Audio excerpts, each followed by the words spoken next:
Good morning, colleagues.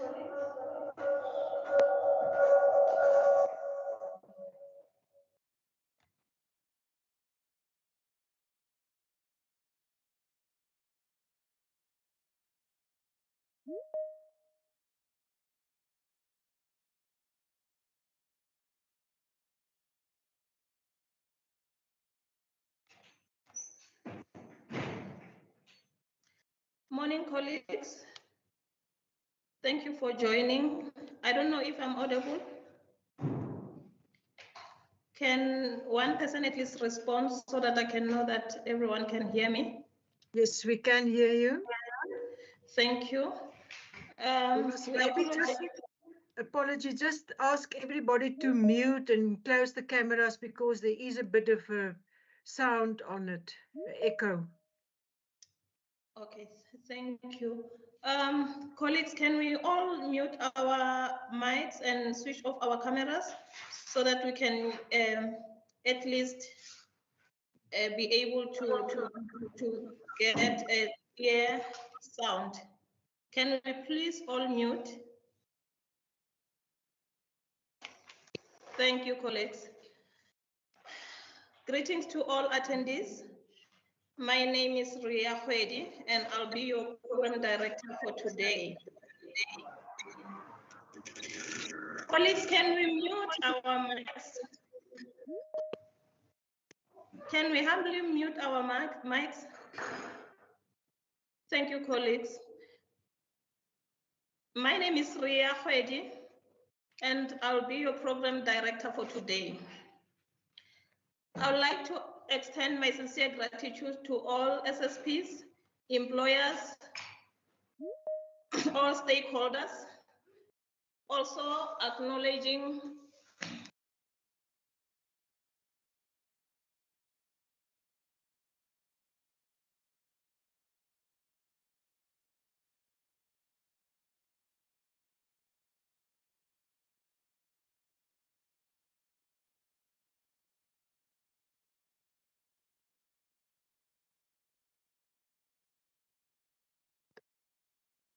Director, you are muted.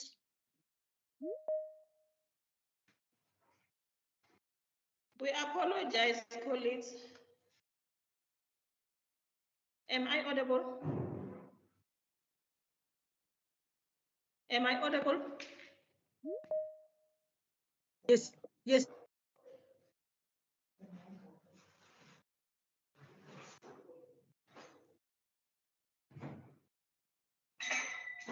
Colleagues, good morning.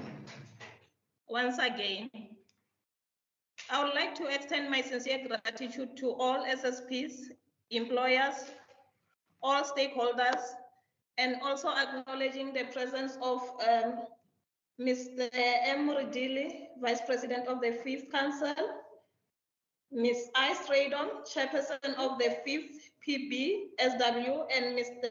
S. Nzama, member of the 4th PBC YCW.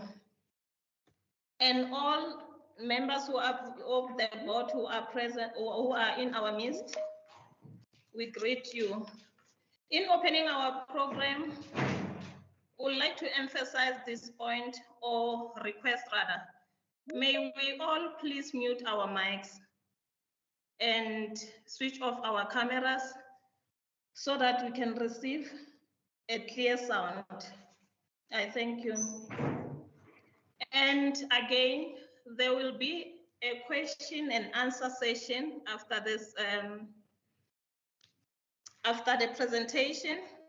So that's the chance that everyone will get to ask whatever they want to ask, be it a question, a comment, or just a concern or a compliment. And for now, I will be calling Ms. Mbuzo, our communication and public relation officer, to come and attend the issue of attendees. Thank you. Good morning, colleagues. Good morning, members of the professional board who are in present. Specifically, just to mention, as the program director has mentioned, Ms. Esther Stradom, the professional board for social work chairperson, and the deputy chairperson, I can see Ms. Morake is here. Also the member of the 4th professional board for child and youth care work, Mr. Simpiwe Nzama, and mostly our social service professionals who are here. Thank you so much for availing yourselves in this webinar. I can see Western Cape is coming in numbers. Thank you so much, even for sharing the links. Colleagues, I kindly request that you write your names, full names and surname, together with your registration number and email address on the chat. After this session, we will be able to send you the certificate of attendance. So even if you are sharing a laptop or a PC with people, can they kindly write their details as well? Full name, surname, registration number, together with the email address. After this session, we will share we will share the presentation and also the link for this webinar so that you can share it with those who couldn't manage to attend. Thank you so much, colleagues, for attending.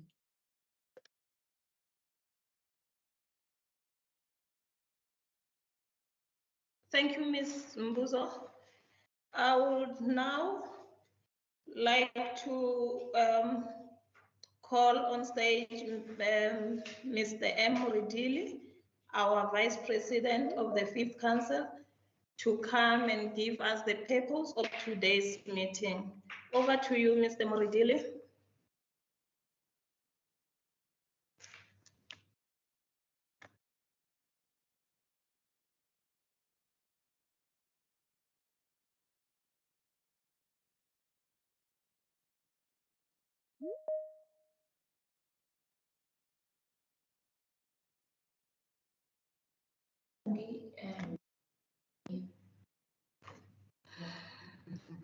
Mr. Muridili, over to you.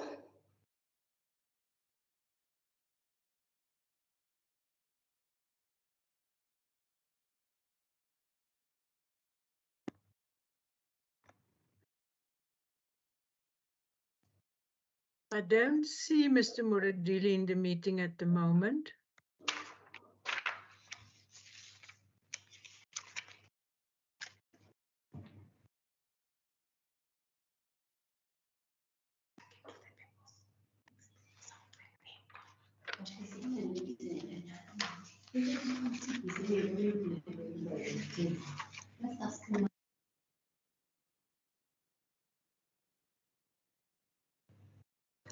We apologize for the inconvenience, colleagues.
Colleagues, it seems like we are not getting hold of Mr. Moridili. Just give us 2 minutes so we sort ourselves out.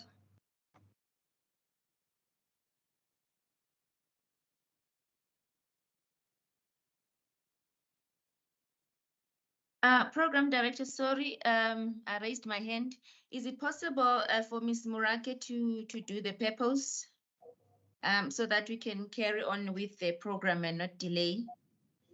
Thank you so much, Program Director. Thank you, Ms. Mbuzo.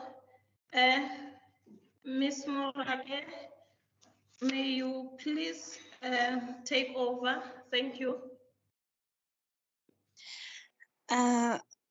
Apologies. SSP is present here today for the inconvenience. Nonetheless, I will proceed with the purpose of today. Let me extend my warm welcome. Good morning, and let me extend my warm welcome to social services professionals who are our distinguished guests.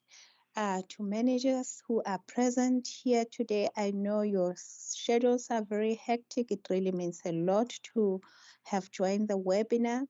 To the stakeholder representatives who are here today, you are welcome and your presence is highly appreciated. I would also acknowledge members of the PBCYC and PBSW, the EXCO, and colleagues from the council. The main purpose is to impart knowledge to the social services professionals, the employers, and the stakeholders. There are new regulations relating to fees payable by social services professionals, which are recently published in June 2023.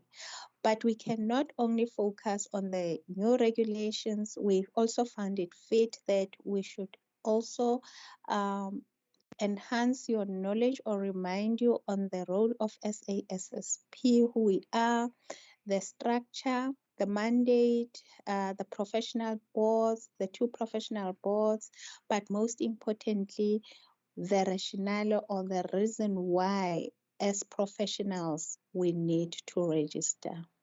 And also, which will be further elaborated in the presentation, we found it fit to also inform you and remind you of the annual fees, which should be payable by the 1st of January every year, which means by 1st of January 2024, we should have paid. The presentation will clarify the 31st of March as the financial year end of the council. Colleagues, these are the regulations, and obviously for any regulation we need to comply. So there are consequences for non-compliance. The consequences may for non-payment of annual fees may lead to your name being removed from the register. And if your name is removed, you cannot practice, of course, because you are not registered. And you may also be charged criminally. Just like any other process, in case there are discrepancies, you also have the right to appeal. So there's recourse in place, which will be explain further, but as much as the purpose is to impart, apologies, is to impart knowledge, we also found it fit that we should use this platform as an opportunity to engage and also to seek clarity, hoping that you will participate fully as well. In conclusion of my purpose, I would say that as the Secretariat, the Council, the two professional boards, we believe that it is our responsibility and it is also the right thing to do to keep our social services professionals, employers, and stakeholders updated on any new developments, specifically today with regard to the regulations, but also in future with any other matter concerning the Council. I'm going to cite a quote that I came across on the internet, which says, if you think compliance is expensive, try non-compliance. Put simply, if you don't pay your annual fees, you are obligated to pay the annual fee and the restoration fee. But I know as a social services professional that we have moral values and obligations. We are going to do the right thing. We will comply. Thank you so much, Program Director. I hand over to you. Thank you, Ms. Morake, for the well-articulated purpose of the webinar. I would like us to move to our next item, which is introduction of the presenter. But prior doing that, I would like to emphasize the issue that SSPs need to jot down their questions, and some can raise their hands and some can use the chat bar so that we can record all the questions and answer them accordingly. Thank you. Then we will now call our presenter for today, which is Ms. I. Stradom, the chairperson of the 5th PBSW. I'm not sure who's going to start because it's also Mr. S. Zama, member of the 4th PBC YCW. Over to you, colleagues. Good morning, colleagues. I'm Ida Strydom. As indicated, I'm the chairperson for the Professional Board for Social Work. I will do the first part of the presentation and Mr. Nzama will then take over to do the last slides. Just a word of welcome also from my side. I think it's really a good attendance from the Western Cape, and we are really glad to see everybody there, and we trust that you will use this opportunity to also engage with us. Ask us your questions, raise your concerns, and we are committed to attend to it, and where there's a need to improve or to come back with you with certain responses, we will gladly do that. But let's go through the presentation, and as indicated, the presentation will be shared with you afterwards, so you don't need to make too many good notes, but please jot down your questions and uncertainties so that we can deal with that later on. Thank you. You can just put the slides on a slideshow mode. And then you can move to the next slide.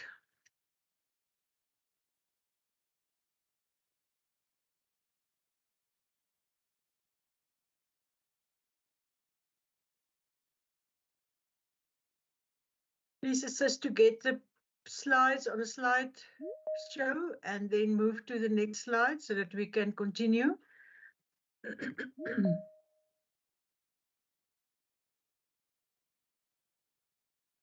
It is on the slide mode. Okay. Miss Radom, I think it's just the network delay. Well, okay. Okay, Yes. thank you. But then you can move to the next slide. Yes, it is on the very first one. Yeah, The one after the heading. Okay, I still see the heading.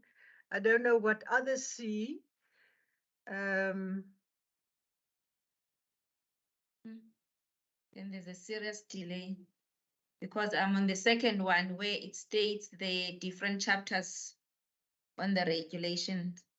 Yeah, maybe if somebody else can just also indicate whether they still see the front The page. first, Winnie or somebody, can you just indicate? I think. Okay, so there's Cyril is saying she's also still seeing the heading. Somebody else say it's blank. Maybe if you just for a moment close the presentation and reshare or unshare and reshare, something like that. Then we can see if we can resolve that. Apology for that. Technology is wonderful. It joins us together from Gauteng to Western Province, but it's not always on our side when we want it to be on our side. Okay, there it moved to the first slide, or to the second slide actually, but it's still showing not on a slide, on the slideshow mode. But let's continue. It's hopefully it will also correct on that side. Okay, so this just first of all an overview of the council, who the council is, South African Council for Social Service Professions. This council is a statutory body established in terms of Section 2 of the Social Service Professions Act 110 of 1978. Now, I always say this is really an old act. I'm in practice for 43 years, and this act was even there before I started working. But I can say that we are in the process of reviewing this act, and hopefully within the next year or at least 2 years, the new act will be in place, because there's some critical changes made in the act to also cover what was left or not covered in the previous act. But this is currently the act that we're working with, and I think it's worth for every social service professional to make sure that you have a copy of this act to see what this act actually, the powers that it gives to the South African Council for Social Service Professionals. The Act is divided into the following chapters. Chapter 1 talks to the establishment of the SACSSP. Chapter 2 about the registration of social service professionals. And for now, social service professionals include social workers, social auxiliary workers, child and youth care workers, and yeah, on professional and on auxiliary level. Chapter 3 talks to the disciplinary powers of council, and chapter 4 to the general provisions. We can move to the next slide, which gives us an overview of the structure of council.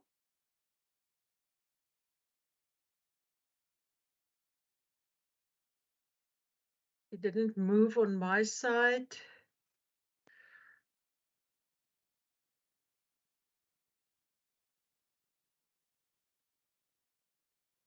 Is that our challenge for the day? Let me try to move to a different space, because on my side, everything is fine. I think it's just the network. Let me try to move maybe in a different space. Okay, the network will be better. Yeah. But I can, in the meantime, just continue talking on it. The structure of council. We have the council as the umbrella body, I can say. Then there's the two professional boards, the professional board for social work. The 5th professional board is currently in place. And then there's the professional board for child and youth care workers, and they've got their 4th council in place. Then there's the executive committee, the EXCO of council, and there's section 10 committees from council. And then there's the administration, which now include the registrar and the staff at the office. So we refer to that as the registrar, as the administration. They are the support, and they really the backbone of council, doing all the work to support the board and council members to execute what they are expected to do.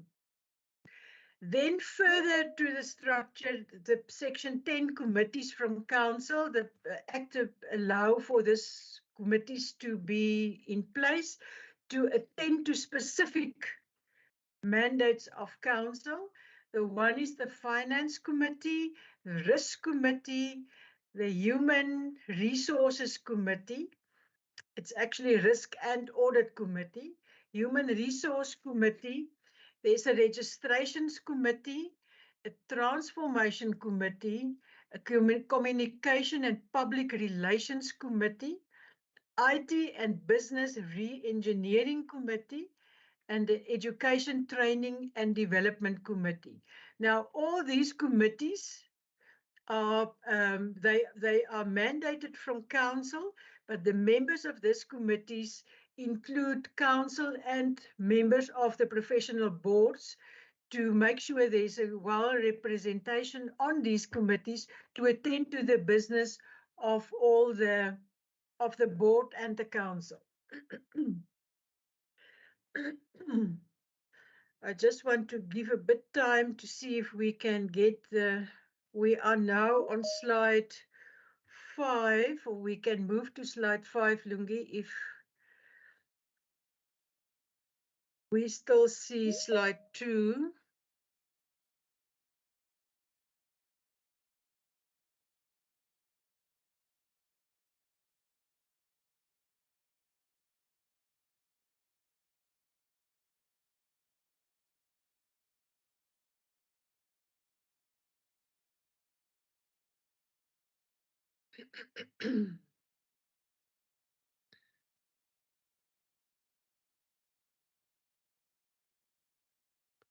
Don't know whether I should maybe try to.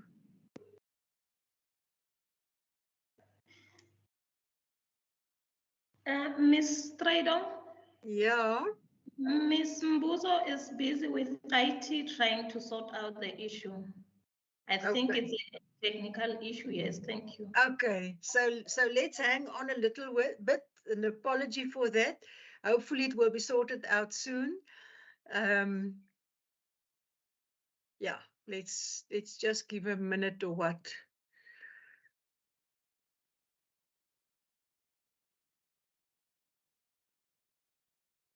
Can you see the heading mandate of council? At the moment, I don't see anything. No document. What is the problem? Let's share again.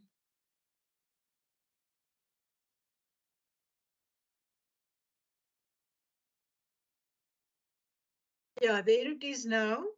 Mandate of council is showing, so we're now on the same page. Thank you, Lungi and IT that assisted us with that. Okay, so the mandate of council, as provided in section 3 of the Act, include protect and promote the interests of the professions in respect of which professional boards have been or are to be established. And I can just mention that I believe you are aware we are in the process of establishing a board for community development. The board is not yet in place, but that is in process. The second mandate is to maintain and enhance the prestige, status, integrity, and dignity of the professions, to advise the minister in relation to matters affecting the professions. I believe you are aware that council is functioning under the Ministry of Social Development, and therefore we can advise the Minister of Social Development on matters affecting the professions. Determine on the recommendation of the professional boards the qualifications for registration of persons practicing professions. Regulate the practicing of the professions. Determine the standards of professional conduct. Control and exercise authority with regard to all financial matters relating to the council and the professional boards. And then Section 4 of the Act give the powers and functions of council, and Section 5.5, the term of office of council members. So if you want to know more about this, please take the Act and look at those sections of the Act. Then the establishment of the professional boards is done in terms of Section 14A of the Act, and it includes to control and exercise authority in respect of training and practice of professionals within its ambit, determine the minimum standards for education and training, maintain and enhance the dignity and integrity of the professions, guide the professions falling within its ambit to protect the public. And then Section 14C gives the general powers of the professional boards. Can move to the next slide. So the question is, why should there be professional registration? Why do we need to register and pay an annual fee? A person must register to become a social service professional because it is a legal requirement. It is a license to practice. We don't want anybody to act as a social worker. We as social workers and child and youth care workers and auxiliaries are proud of being professionals. So we want our profession to be protected, and it is protected through professional registration. So it's a legal requirement. It gives us a license to practice. There are various laws which empower or recognize social service professionals to execute certain statutory tasks. For instance, the Criminal Procedure Act, the Child Justice Act, the Children's Act, it all reflect to social workers and child and youth care workers as professionals. So we are also recognized in other laws. We must prove that we meet the requirements and are competent to practice. There's a certain standard that people need to adhere to be a social service professional, and that is why we need to register so that somebody can ensure that we meet the requirements before we practice. We must protect the public against unethical conduct. We can market ourselves as social service professionals. We can use it for international recognition. It gives professional credibility and credence to our professions, and we will be recognized and respected in multidisciplinary teams. And I think you are aware that there are few multidisciplinary teams where there's not a social service professional involved. Fine, if we look at the regulation of the professions, then Section 28 of the Act provide that the minister may, on the recommendation of the council, made regulations relating to the fees payable by social service professionals, and that then include the registration or re-registration fees, the restoration of a qualification, and a restoration of a name of a professional on the register, any application which shall or may be made under the Act, the issue of registration certificates, the provision of extracts from any register or any other act which shall or may be performed by the Council or by the Registrar under this Act. The fees that can be published or the regulations that can be published also cover the allowances payable to members of council and committees in respect of the work that they are doing, the carrying out the mandate of council. Thank you. You can move to the next slide. Regulations can be published on the minimum requirements for education and training, and the nature, content, and duration of the curricula and practical training. It can include the institution of an inquiry in terms of Chapter 3, which include the manner in which a complaint of unprofessional or improper conduct shall be lodged with council, and the manner in which such inquiry shall be instituted and conducted.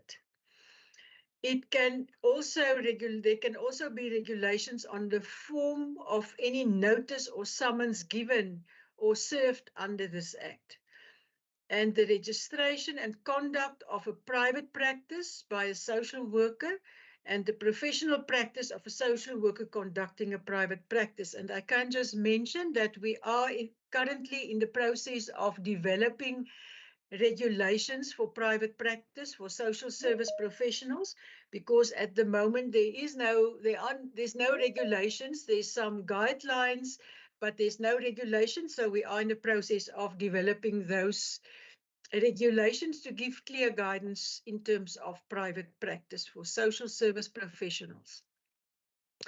Then the document shall accompany any application in terms of the documents that must accompany any application in terms of the Act can be prescribed in regulations. The requirements to be complied with by an applicant for the registration of a speciality. And I trust you are aware that we have specialities in social work. At the moment, we have active specialities in adoption, social work, probation, forensic, occupational, and clinical social work. And we are in the process of establishing or finalizing the specialities in supervision, school social work, and healthcare. So the regulations for the 5 active fields of speciality was published and is in place. Regulations can also be on the acts which especially pertain to the profession of social work or to any other profession in respect of which a professional board has been established, and the conditions subject to which any person registered in terms of this Act may practice his profession. Thank you. You can move to the next slide. Section 27 of the Act provides that the Council may, after consultation with the professional board concerned and with the approval of the Minister, makes rules relating to the Code of Conduct of social service professionals, in other words, the Code of Ethics, and the acts or omissions of social service professionals which shall constitute unprofessional or improper conduct. And these documents are also regularly reviewed and updated to ensure that it keep up with new developments in the field of social work and child and youth care work. Thank you. Next slide. Okay, so if we then look at the regulations on fees payable by social service professionals, on the 2nd of June 2023, the Minister published an amended regulations relating to the fees payable by social workers, child and youth care workers, social auxiliary workers, auxiliary child and youth care workers, and students in both fields. This was published under Government Gazette number 48693, and it gives some definitions. and it gives us a definition of a financial year, of a reference number. But then for us to specifically note is what do we use as a reference number? Students use 60 and the first five digits of the ID number, because when a student is registering with council, they are not yet registered. So it's their first time to register, so they won't have a registration number. So they use 60 plus the first five digits of the ID. Any person who's already registered with council will always use, when they make a payment, they will use as a reference number their registration number that they received from council. Social work, 10 and 5 more digits. Child and youth care, now I can't remember what their number is, but their number, their registration number that they've received from when they registered as a professional with council. Thank you. You can move on to the next slide. Okay, so regulation 2A talk to the fees payable by social workers and youth care workers, child and youth care workers on a professional level. And it's the registration fee when they obtain their qualification, when they register for the first time, that amount is 262 Rand. Then if you want your registration to be finalized within 3 days, you can pay an additional 325 Rand. Then it will be done within, the registration will be finalized within 3 working days. The registration fee for applicants who obtained their qualifications outside the Republic of South Africa in a SADC country is 1,934 Rand, and those who obtained their qualification in any other country is 3,804 Rand.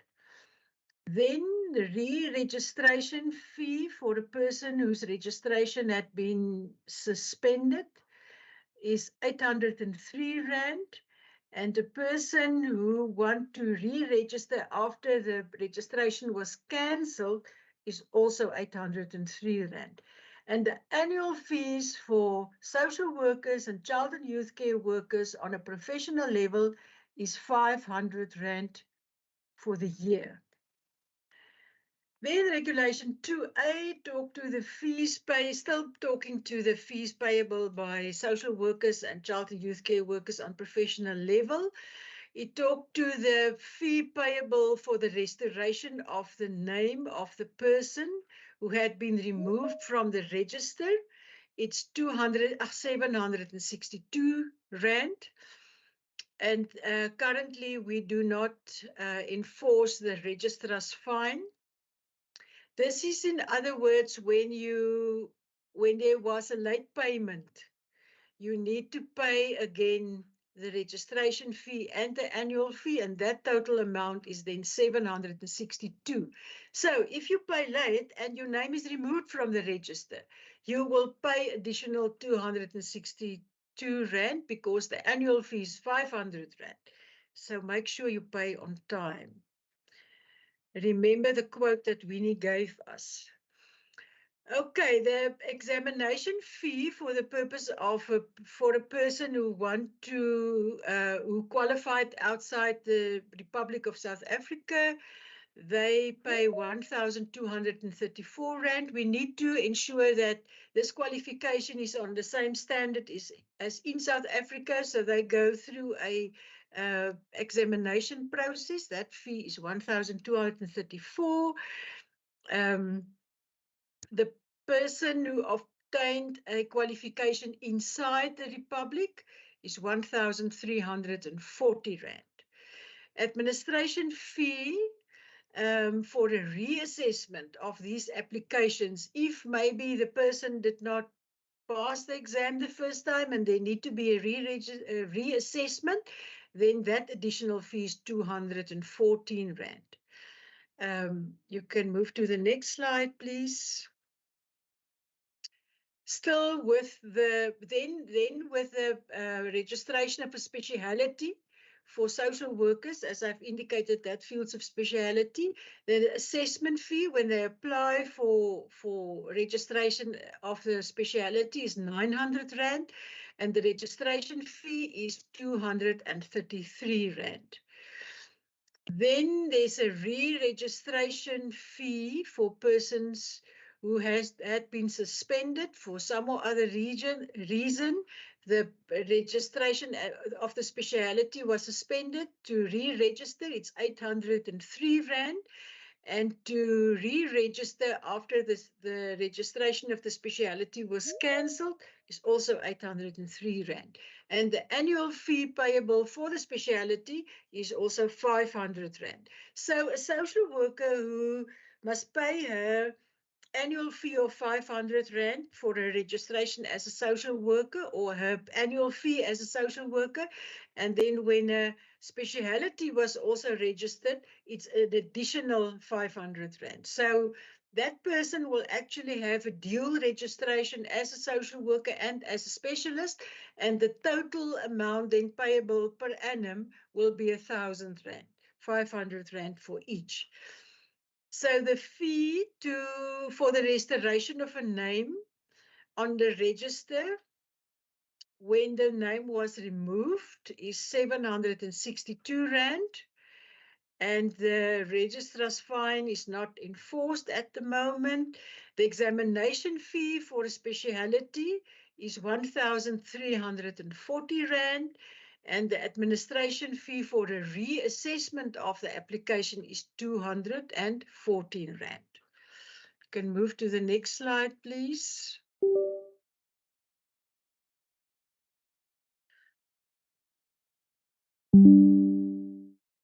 Then we are with the student social workers and student, child and youth care workers. The registration fee must be paid before the 31st of March of the first year of study, and that is 262 Rand. Re-registration, if the registration was suspended, is 803 Rand, and re-registration when the registration was cancelled is 803 Rand. Fee for the restoration of the name after it had been removed from the register, it's 262 Rand, and an additional fee of 214 Rand is payable for a reassessment of the application. And again, the students use the 60 and the 5 first digits of their ID number as a reference number when making the payment. Next slide. When we get to the fees payable by social auxiliary workers and auxiliary child and youth care workers, the registration fee initially when they qualified is 262 Rand. Additional levy of 325 Rand is payable if you want the registration to be finalized within 3 working days. So it's like a speed service, 325 days. Registration for a qualification that was obtained outside the Republic in a SADC country is 1,310 Rand, and the registration fee with a qualification obtained in any other country is 2,495 Rand. And then the registration fee with when the registration was suspended is 803 Rand. Then still with the social auxiliary workers and auxiliary child and youth care workers, the registration fee when the re-registration fee when the registration was cancelled is 803 Rand. The annual fee for social auxiliary workers and auxiliary child and youth care workers is 250 Rand. Fees payable for the restoration when the name was removed from the register is 512 Rand. And there's no registrar's fine imposed. The examination fee for the purpose of an examination for a person who obtained the qualification outside the Republic is 1,340. And the administration fee for a reassessment is 214 Rand. Then we get to the fees payable for CPD, Continued Professional Development. That is for the service providers who want to apply for CPD points for their activity that they want to offer to social service professionals. When the activity is offered free of charge, the assessment fee is 150 Rand. And if the activity is offered at a fee payable by the participants, the assessment fee is 800 Rand. And if there was a need to reassess, it was maybe an incomplete application, we had to ask for additional information, there's a additional fee of 214 Rand payable. Just quickly want to clean the throat. Then if we apply for a duplicate registration certificate, that will cost us 275 Rand. The fee for inspection of the register, when you, for instance, want to confirm that your details do appear on the register, that is 275 Rand. The fee for the issue of an extract from the register, per page, it will be 562 Rand.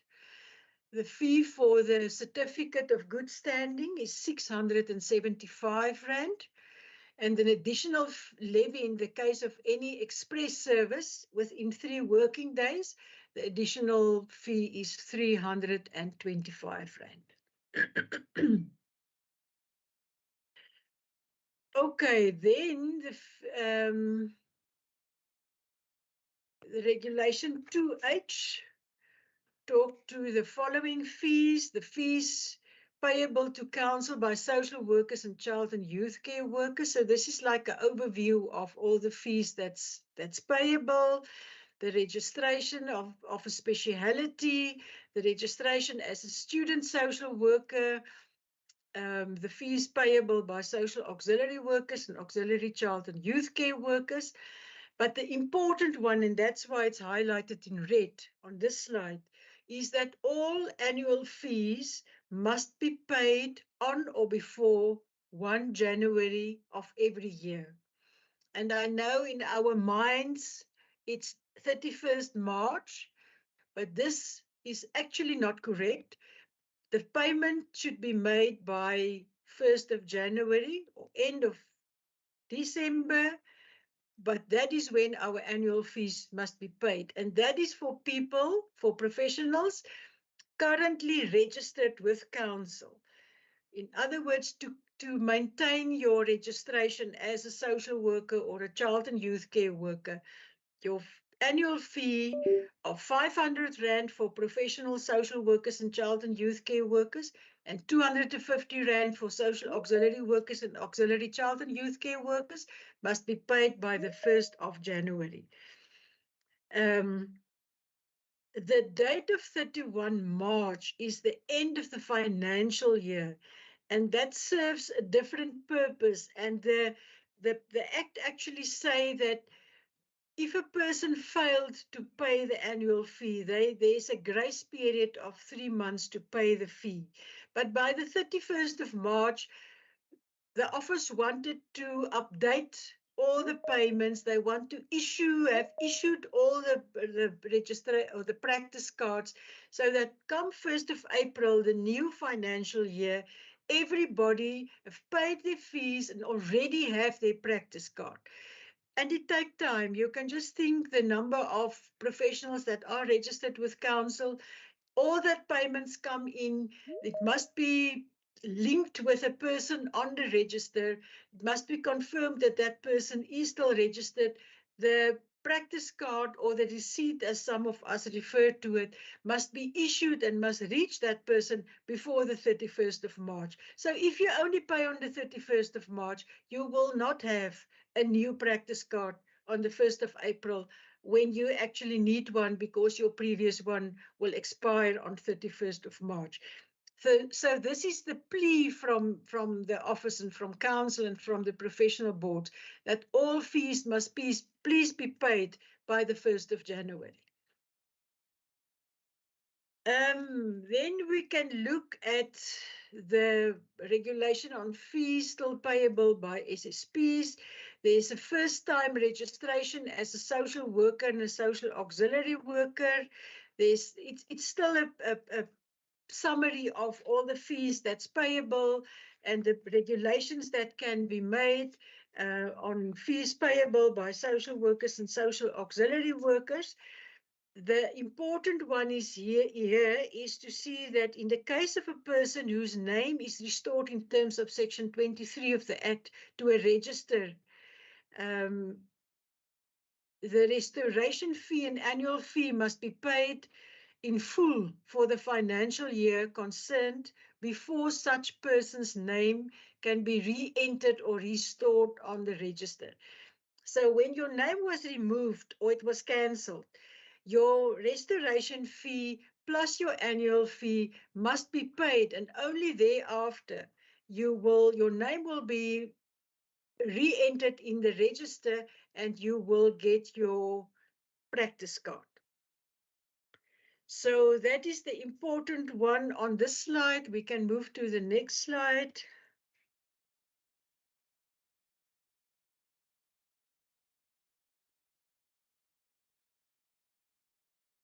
You can move to the next slide. Thank you. Now we get to the exemption of annual payment of annual fees. Council is lenient to say in certain instances, a registered person can be exempted from paying the applicable annual fee.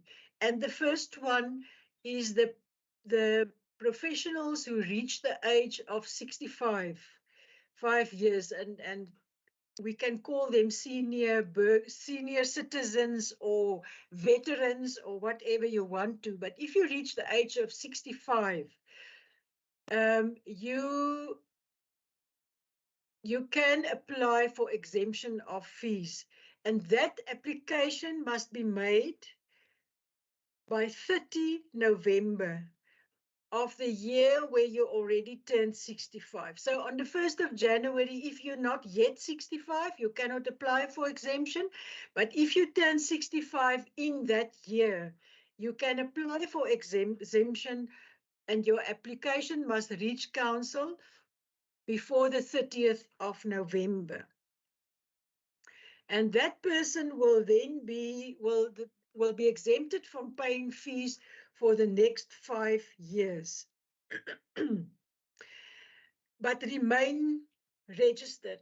So the person must be registered when applying for exemption, and that if the exemption is then considered and approved, the person will remain registered for the next 5 years. That's persons above the age of 65. Then B, talk to people who does not practice the profession because of health reasons. Then that person can provide written proof that he or she is unemployed for a period of 3 consecutive months or longer, and provide an affidavit completed at the police on a prescribed form that he or she is not employed nor has any form of income. And the person contemplated in this two, in subparagraphs 1 and 2 shall reapply annually for the renewal of the exemption of fees. So these people, the application will be considered. So here's 2 groups of people. The one is not employed due to ill health, and the second one is unemployed for 3 months or longer. and they need to provide proof that they are unemployed for 3 months or longer and that they do not have another income. And if that application is considered favorably, they will be exempted from paying fees for that financial year, but in the next year, they will, if they are still not employed or the health condition didn't improve, they still need to reapply for the exemption. And it's important to remember that these, or to note that these applications must reach council before 30 November every year. And the person must be registered when they apply for exemption. You cannot be not registered and then apply for exemption. Okay, C then indicate any person who is not practicing because of health reasons and unemployed, who in the course of a financial year ceases to practice the profession on or before 31 March of that financial year, and who applies in writing to the council on or before 30 November for partial exemption from payment of the annual fee shall pay only 50% of the annual fee.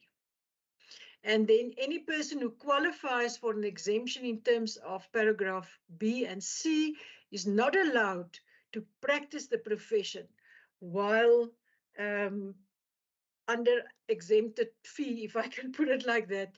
If your situation change and you get employment, you need to inform council and you need to pay the outstanding fee, if I can put it like that, the other 50% before you can actually then be allowed to practice your profession.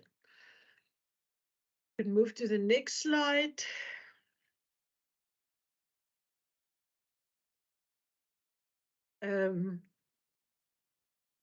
So we need to note that the regulations that were published in 2021 was now repealed with this new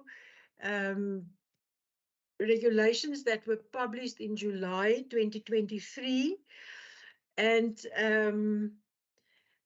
the council will publish a list of the valid transaction type codes mentioned in the regulations on its website, which may be revised from time to time according to the council's requirements. And the payments, okay, and then we need to look at payments that cannot be correctly allocated because of not providing a correct reference number. So if you made a payment of your annual fee or a restoration fee or whatever, and you didn't use the correct reference number, that payments cannot be correctly allocated. They cannot find the person on the register to who this payment belongs. That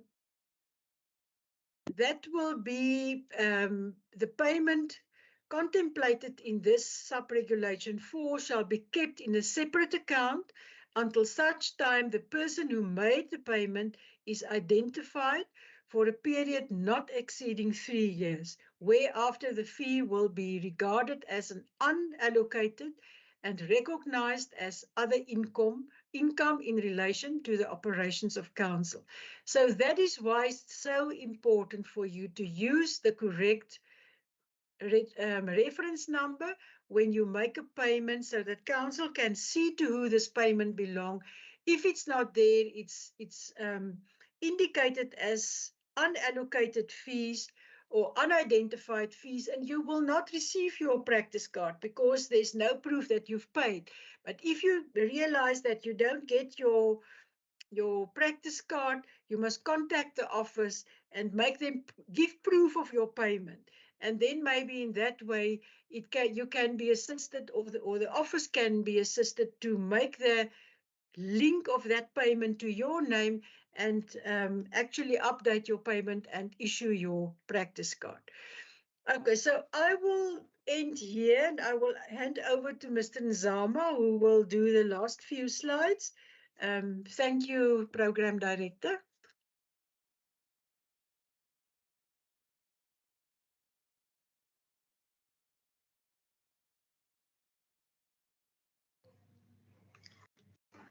Thank you, Ms. Trado. We will now hand over to Ms. Tenzama. Ms. Tenzama, the platform is yours. Thank you. Colleagues, good morning. My name is Mr. Nzama, and I'll be doing the second part of the presentation, and all protocols are observed. Can I switch off my camera so that I'll proceed with the presentation? Colleagues, the method of payment within the council, we have the four types or four methods of payment that the SSP can maybe consider when they are doing their payments. So they are as follows. The payment, they can pay directly at the branch of NetBank. It's worth noting to kindly ensure that you use your practice card as your reference number on the deposit slip. And for employers, employers must provide SACSSP with detail and list concerning the names, registration numbers, and the amount paid in respect of each person. Failure to comply with this requirement could lead to a wrong allocation of funds. Hence, there is an emphasis with regard to the practice number so that your payment can be aligned to the rightful name. We also consider electronic payments or internet payment, where the individual can use that option, and kindly ensure that you use the correct practice number as your reference number as well. Next slide, please.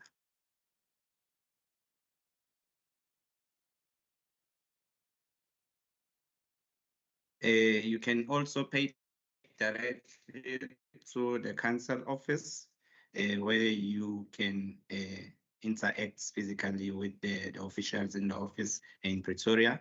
And it's worth noting that the council does not accept cash. So when you are going there, you're doing the walk-in, kindly use your debit card, and you can also use your internet platform to make that payment.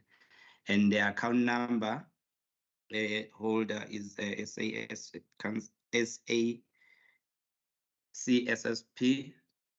and the branch code is 198765, and the account number is 1190739410, and the type of account is a current account. So you can use this banking details when you are making this payment.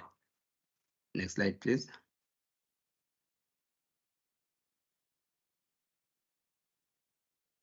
There is a Sage payment through the debit card or a credit card, where you can, as a registrant, scan the QR code indicated on the invoice. This can also be presented at any SA post office, your ShopRites and Checkers, your House and Home, your OK Furnitures, or any USAfe stores. As students, institutions should provide SACSSP with detailed list of a bulk payment containing the full names, ID numbers, and the amount paid in respect of each, and failure to comply with this requirement could lead to a wrong allocation of funds. Hence, we are making an emphasis that whenever the payment is made, make sure that you use your practice number as a reference number. For students, you can use the number that starts with 50, then the last 5 digits of your ID number, the first 5 digits of your ID number, like my co-presenter indicated earlier on, my frustrated. Consequences to pay the annual fees on time. According to Section 20 of the Act's removal from ratification in the restoration to the register of the names, the council may order the registrar to remove the name of any person from the register concerned if the council is satisfied that such a person has failed to pay an amount which he or she owes to the council within 3 months, that's 90 days, after the days upon which it became payable. The name of a person who fails to pay money owed to the council. For instance, by the 1st of January, may be removed from the register after 90 days, counting from the 2nd of January 2024. This removal is subjected to the council order or resolution. Regulation 4, subsection 2 of the regulations regarding the registration of social workers, the certificate of the registration is deemed to have been withdrawn from the date the name of the holder thereof was removed from the register. Section 20, subsection 1, paragraph A of the Act provide the notice of the removal of persons named from the register by virtue of provision of any one of the paragraph B, paragraph H of subsection 1 shall be given by the registrar to the person concerned by the registered letter sent through the post office, his address registered in the register concerned.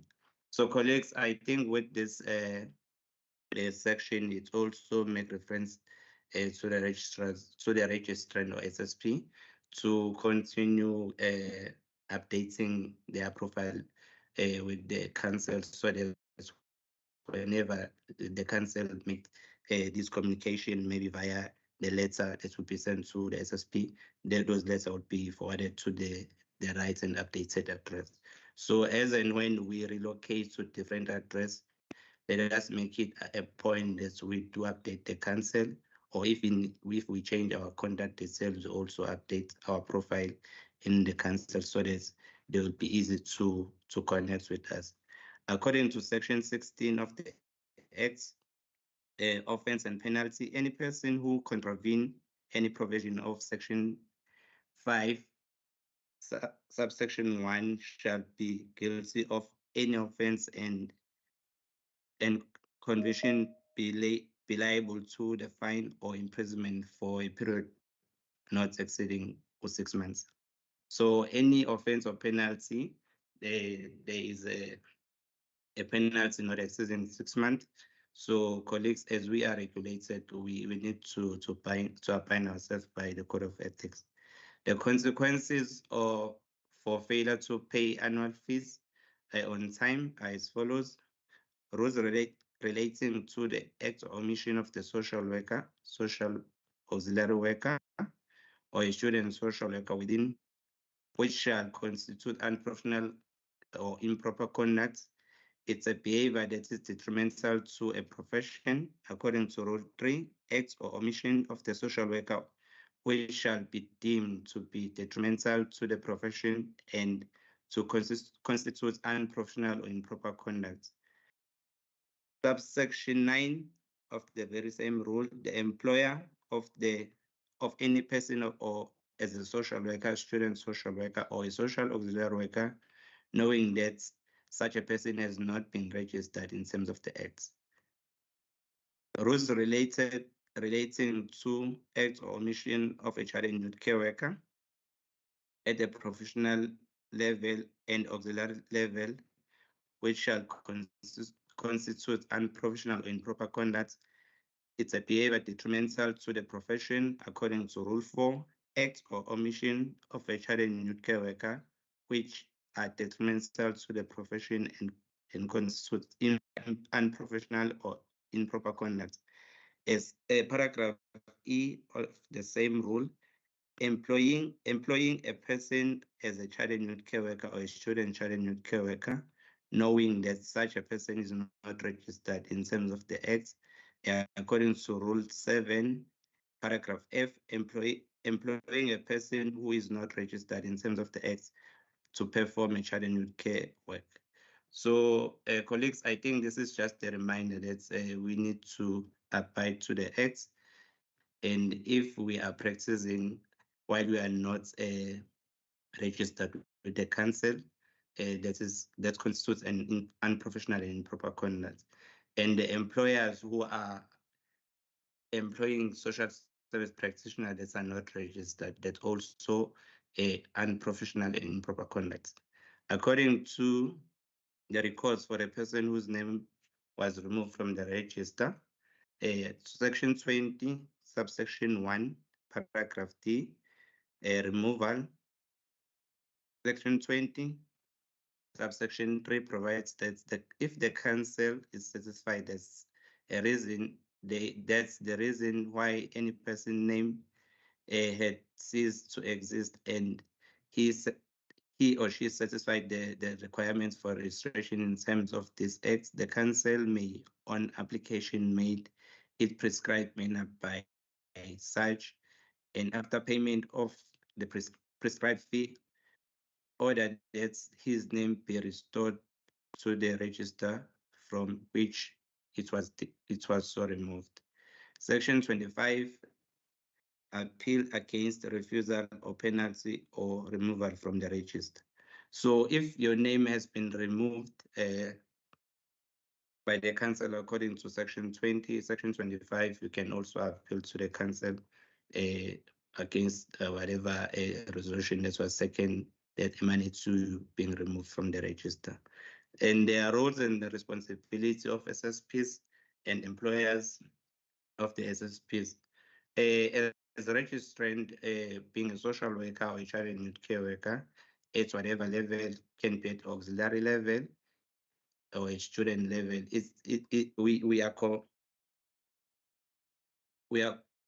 we need to comply with the acts and the rules and regulations of the council, and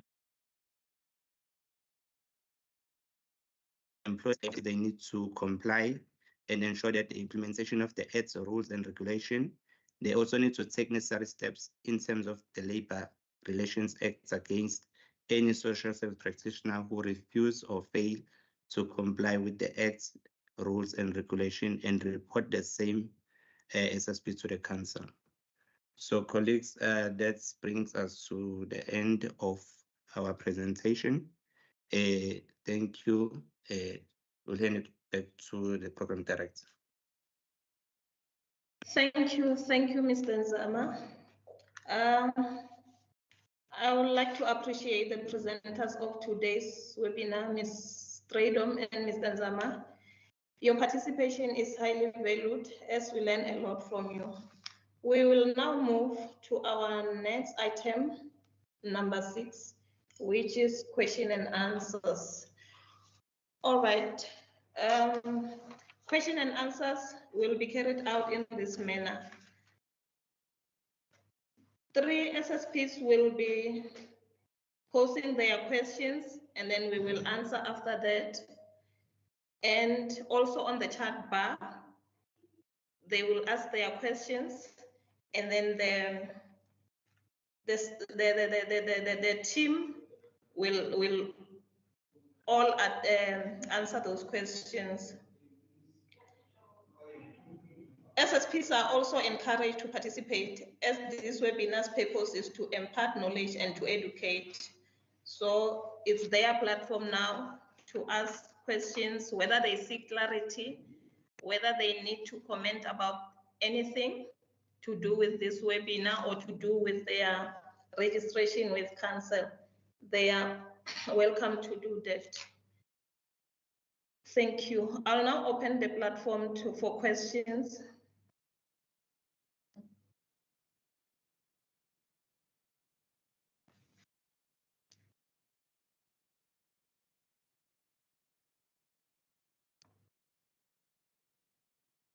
Colleagues can raise hands.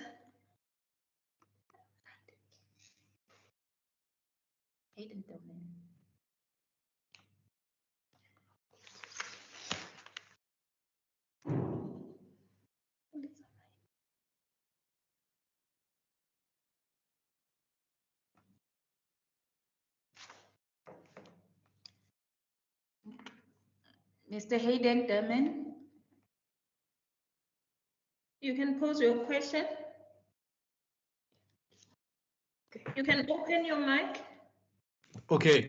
Good morning, everyone. This is Vuyani Chebese. I'm using Hayden's account. Can you hear me? Yes, we can hear you, Mr. Okay, I have a few questions here that I would like the council to respond to. One, I see the fees are increasing with so much money. So I don't know why they are increasing, because we don't benefit anything from the council. So can you give us clarity on that, why the fees are going up? And our salary, we pay this with our salaries, not the organization, not the employers are paying for us. So I would suggest that the council, if they want to increase the fees, they must force the employers to pay the council on our behalf, because we don't getting enough salaries to pay the council. So I'm so shocked that the fees are increasing like this. The second question, in what circumstances the person is removed from, the name of the person is removed from the council? Three, you're talking about speed service in 3 days that must be paid. So it raised a concern to me. Why must we pay you for your service that you're supposed to do? You can speed up your services in 3 days. Why must we pay you for that? Okay. Number four, you say you must pay annual fees in 1st January. I hear you were talking about the grace period, but the thing is, in December is a busy time. It's where you spend the money in December. So when it comes to January, no one is having money to pay the council. So can the council reconsider to move the date, the date that you're supposed to pay from January? Let's say you must pay from January until the end of March, because that's the only time that we can be able to pay. But as the 1st of January, not everyone will be able to pay the council. Thank you very much.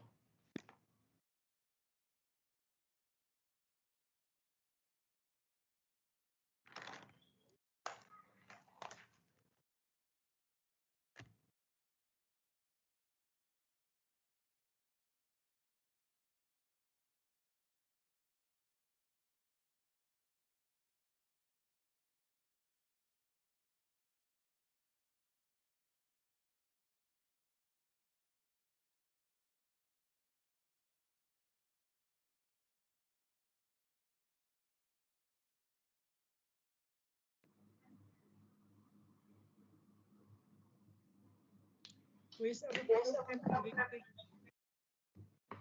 Cheryl Morley. Hello, thank you very much. May you please pose your question, ma'am? Yes, thank you. Yes, I'd just like to, can you please tell me what is the process with regard to the distribution of the practice cards? I think some other people have their mics on, so that's why there's an echo. But many of my colleagues have not received their practice cards for many years. When they send an email, it does get emailed to them, but what is the process? Should one have to request the practice card, or is it supposed to be sent automatically? Please, thank you. Thank you, Ms. Mwile. We have noted your question.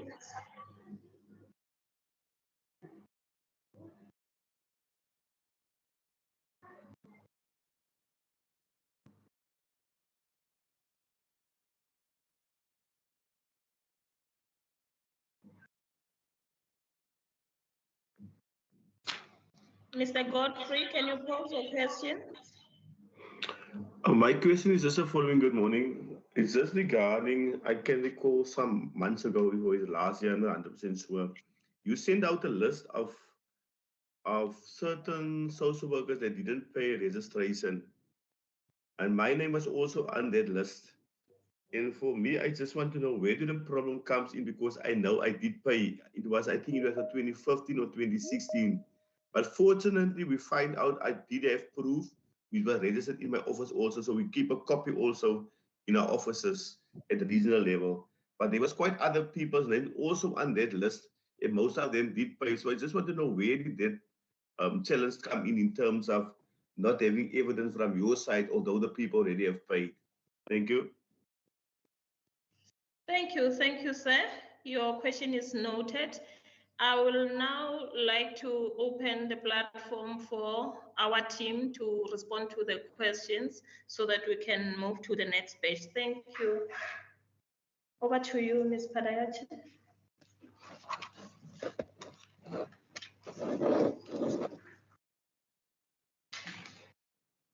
Good morning, all. Apologies.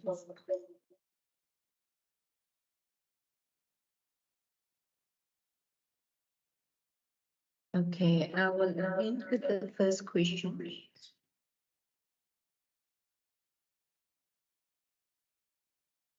Thank you. We just sorted this out. Thank you. I will answer the first question. Can I go to Ms. Cheryl first? Mr. Hayden, I'll come back to you because you have more than one concern. I'll start with Ms. Cheryl. The process of you wanting to know the process of the practice cards that you had not received for many years, and is this automatic? No, it's not automatic. With proviso that you pay your annual fees yearly, you will get your receipt and your practice card. If you have missed out any payments and you do not reflect on the finances records, then you will not be able to get your card. If you had made any payments and you have proof of it, you can forward it to council. We'll verify trace, and then we will see which years was outstanding that you did not receive a receipt or a card. So the challenge will come in when we do not receive your payment on time, that we are unable to capture, or if you had paid and you did not quote your registration number or your ID number so that we can identify your payment, then that would be a challenge where you need to send us a proof where we then verify that payment and we can allocate your, then we will be able to issue a practice card with your receipt for that particular year. I hope that answers your question, Ms. Cheryl. Thank you so much for that. Can I just ask? To add on what Ms. Padayachi have already mentioned, Ms.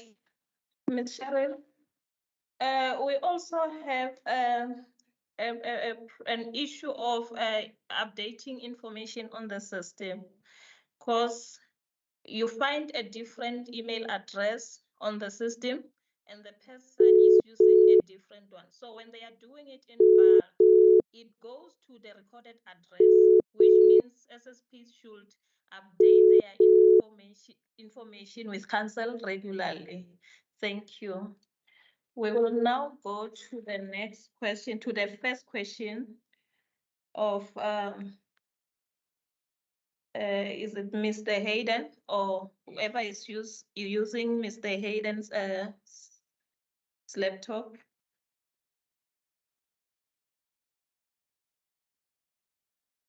Okay, Mr. Hayden, you have a concern with the fees increasing. Okay, according to the Act, the yearly fees does increase. It was approved now in June. Unfortunately, yes, due to the administration and for registration purposes, being registered, you are going to pay the fees yearly. And if we calculate at this point in time for the fees that went up for social workers, it's 250 Rand. If you divide it over 12 months, it's just on 20 Rand per month. If you look at the social work fees on 500 Rand, and if you divide it over 12 months, it's also between 20 and 25 Rand per month. So with the fact that, you know, the fees increase and salaries don't increase, and we have no control over that, but to maintain the registers with council for your registration to be updated and the upkeep of your name on our registers, there is other, you know, facilities that council does provide to you. Should you have any challenges, you're welcome to send us an email and we can then look at it. How can we assist you? That's on the increase of the registration fees. The other question is, okay, the concern comes in when the deregistration takes place. If you do not pay your annual fees, I'm going to give it over to Ms. Caroline Shabalala. She will give you the deregistration processes. Thank you. Thank you, Ms. P, and greetings to all the SSPs and the guests and the board members. I will respond to this one of in what circumstances is the person's name be removed from the council's register. Okay, in terms of the Act, Section 20, subsection 1 provides 8 reasons why the person's name has to be removed from the register. The first reason will be when a person has died. Yes, the person's name has to be removed from the register. And then the second one will be when the person has requested that we removed his name or her name from the register. That is one of the reasons, meaning that the person has requested that we remove his name or her name from the register for some reasons that he or she will state on the request. The third one, it is when a person has left the Republic permanently or has been absent from the Republic for a continuous period of more than 3 years without council's permission. The fourth one, it is when the person has failed to pay the money that is due to the council within 3 months after the date upon which it becomes payable. This is part of the reason we are having the webinar today, to emphasize that point. The fifth reason, it is when the person has failed to furnish the address of his permanent residence in accordance with the written request of the registrar. And then the sixth one will be, it is when a person has been detained as a mentally ill person under the Mental Health Act number 1973. And then the other reason, it is when the person has obtained his registration or her registration fraudulently. And then the last one will be when the person has been registered in error. So from the reason that I have indicated, the most common one, it is when the person has failed to pay the annual fees that are due to the council within the 3 months that becomes payable. I hope I have answered your question. Thank you.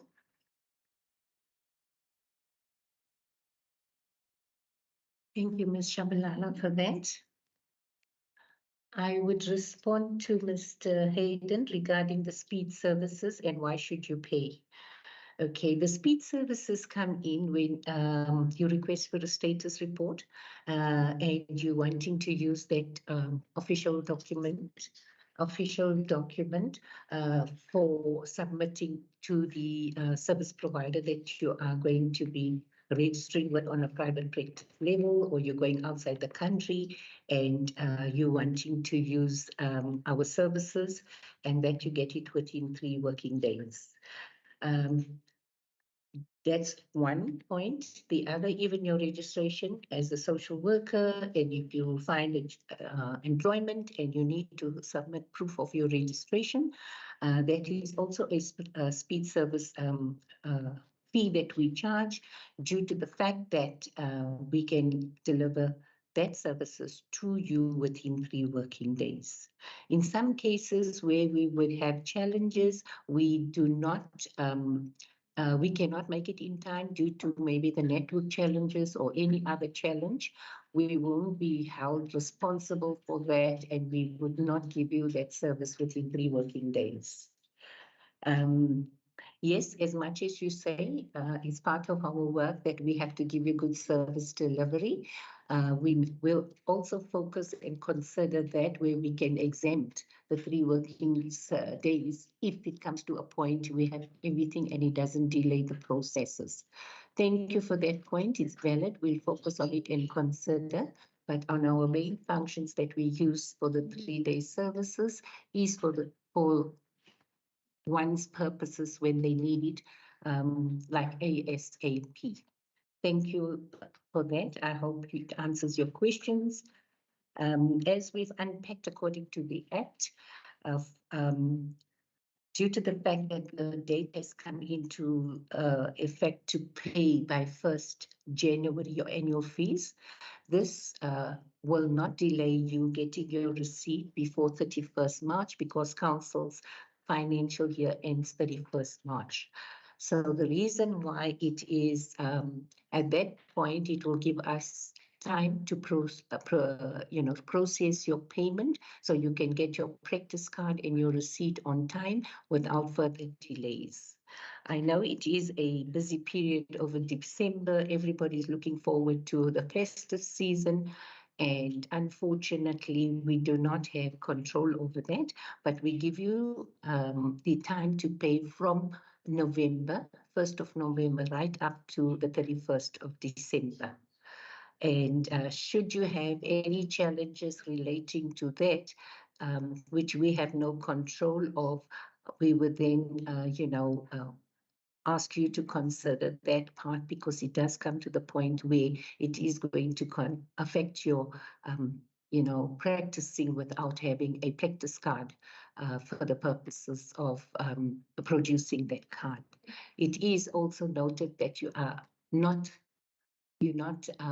allowed to practice if you have not paid and you don't have a practice card to produce that. Thank you, Mr. Hayden. I hope that answers your question. I see Ms. Stradum's hand is. Was there a hand there, Ms. Stradum? Thank you. I just want to add, maybe if there's really a very good reason for somebody who cannot pay on time. I think there's one more question. Please communicate. Mr. Godfrey.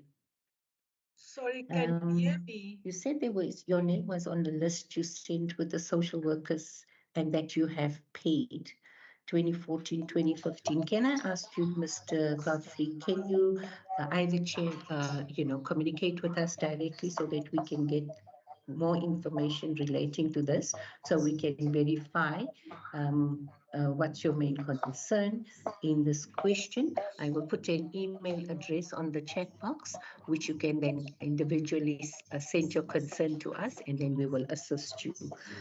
Because this sounds very vague, so we won't be able to attend to it now, but then when we get your communication sent to us, we will then be able to assist you, Mr. Godfrey. Thank you for that. Okay, noted.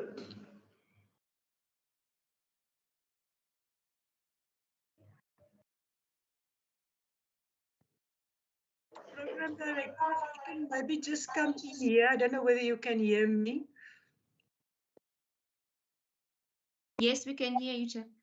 Okay, I just want to say, if somebody really has a challenge in paying the annual fee on time by the end of December, beginning January, please communicate with the office, indicate your challenges, and that can then be considered. But that will, just having a holiday in December won't necessarily be a reason for giving you extension to pay. Let's prioritize our responsibility as professionals. You can pay in November. And I think even if you pay in October, they won't decline your payment. So try to make that effort. But if there is really a challenge, communicate with the office and that can be considered. Thank you.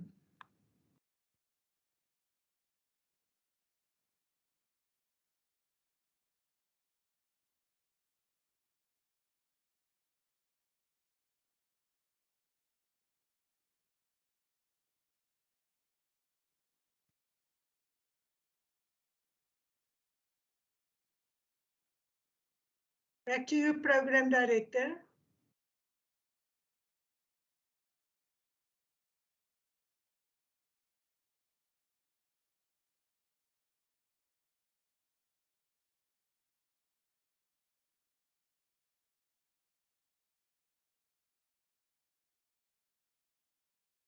Program Director, are you there?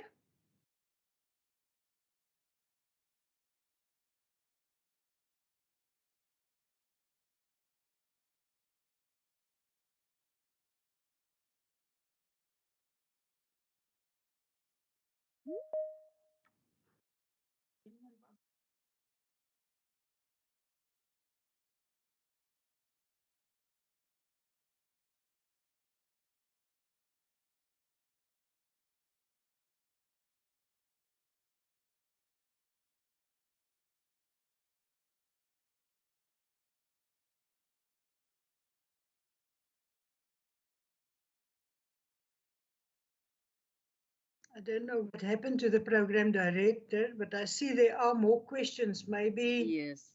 if we can continue getting the questions from Mr. Fransman or Mrs. Fransman. Sorry, I don't know. Sorry for stepping in, but I just don't want us to waste time. Thank you.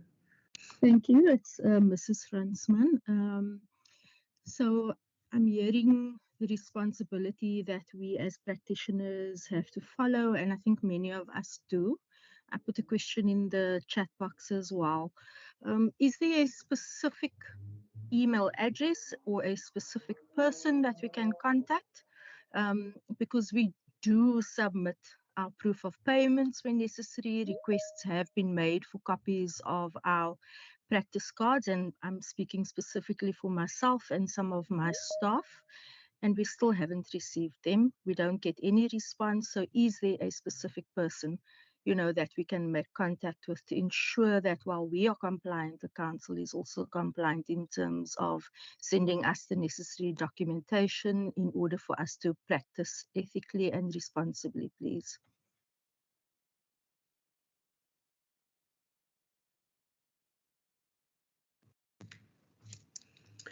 Thank you. We will attend to that question just now. Cindy Taliwe.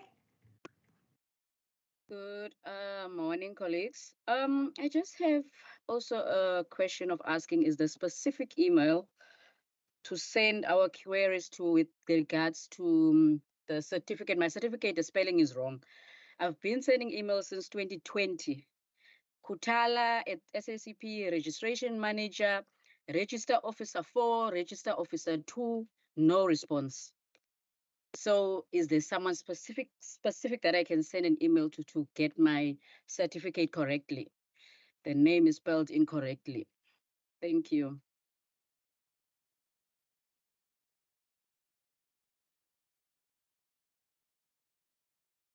Noted. I think we will ask the office staff to put also the relevant email addresses in the chat box so that people know who they can communicate with, but we will also respond to the question. And sorry that I'm now kind of the program director, but I just don't want us to waste time. Agustin Mabena. Yes, thank you. Thank you very much. And good day, colleagues. My question really is on, or rather, I'm having a concern with the entire webinar as it seeks to pose prices of how much and what is or where to pay as per the regulations, per the sections and subsections. It actually seeks to inform us about failure to pay is detrimental to the profession and etc. But then it doesn't also deliberate on the regulations. I think the webinar has to dwell or it ought to seek to inform us as the payers on what inform the prices as per the categories of the prices as presented. For example, I find a little bit illogical that when one seeks the status of a good standing has to pay 675 rand, and the regulation does not inform on what informs that price.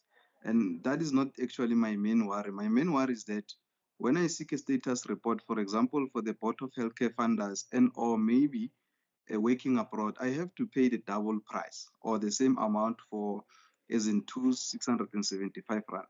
That is where I miss the logic behind paying for the status of the good report for the same identity number as in for the same person who seeks the status report. Why then can't the council at least seek to make the payers pay at least 100 rands? For example, where one seeks two status reports of good standing, where a duplicate or a copy is going to be generated from the same council for the same identity number.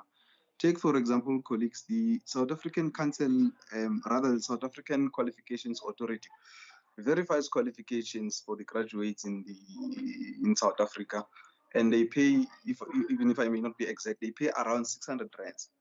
Where one wants maybe the second or three certificates, they pay roughly 100 rands for them to get a duplicate or to get a copy. So I think the council can implement that, because as the first speaker, rather the first person who posed the question, already said the fees are high and social workers do not really afford or get paid that much to actually pay for the same status report, the same amount for the same copy. So my question is around that to say, can the duplicate made with the less amount of the copy? I was actually I contacted the council to inquire with the same consent. I didn't get very much information, but little bit I got is that one who seeks a council rather status report for maybe working abroad, there are forms that they feel that are being sent, I think, between the third party and the council. But it remains the same concern to say, if there are forms that the council fills for the particular person who wants to go abroad, the status report is generated with the same identity number for the same person who would require a status report to maybe submit the report to the third party within the country, as I have already alluded to the example of the Board of Healthcare Funders. Thank you very much.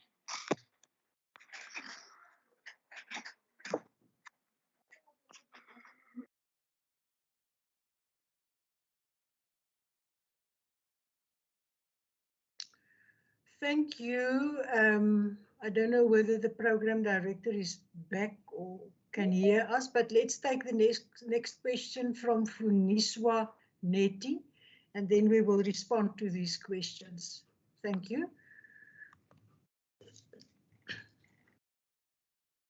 Good morning, everyone. Ms. Neti speaking. I've got a few questions. The turnaround time of the emails when we request the printout, what is the turnaround time? Because there's never been responses to the email that is just sent now to the chat and to the email when you send it to communications. I've requested my registration certificate because I lost the initial one that was issued to me after the first registration, and then there was never a response. And again, the second question would be the landline of the council's office. It rings, nobody picks it up. It's always ringing or it just goes off. I just need to understand, do we still need to use the line, the landline of the office to call? Because when you send an email, you tend to make a follow-up. You need to speak to someone, but you don't get to receive anyone to get to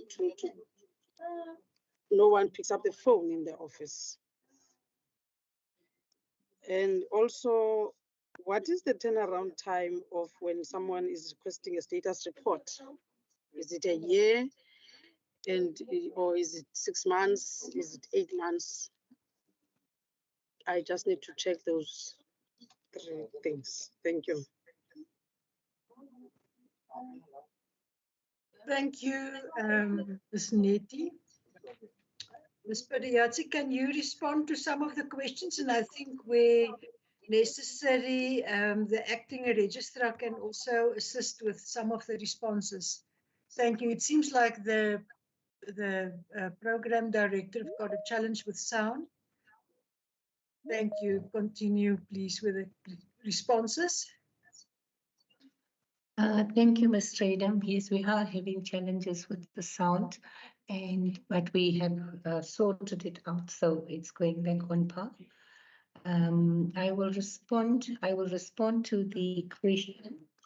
The turnaround time for status reports, if once a person applied for it, it's for 30 working days, where the process is from start to finish. Should there be challenges, we do communicate with the registrant for outstanding documentation and information, so that we have all relevant information so that we can finalize the status report. The second question about responding to emails.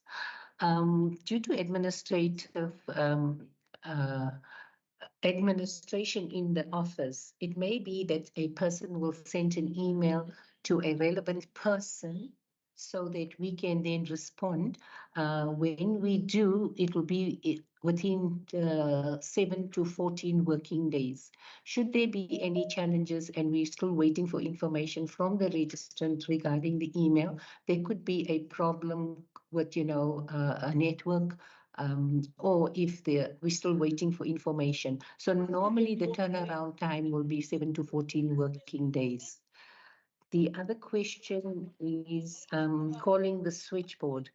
We have the call center, we have the main line, which calls come through. It will be, the calls are distributed to the call center agents. They would then scan the calls and send it to the relevant person in the different divisions. Should there be a point where the phone rings, we are on the online system, which is also linked to the telephone system. So if the networks are down, we have challenges where the calls will ring on your side, but we won't be able to hear it because there's a network challenge. When we do, communicate, we say also to our registrants, kindly send us an email if you cannot get through on the telephone, because these are some of the challenges we picked up, which we're busy working on it, and we're hoping that this matter will be sorted out as soon as possible. Did I go through the 4?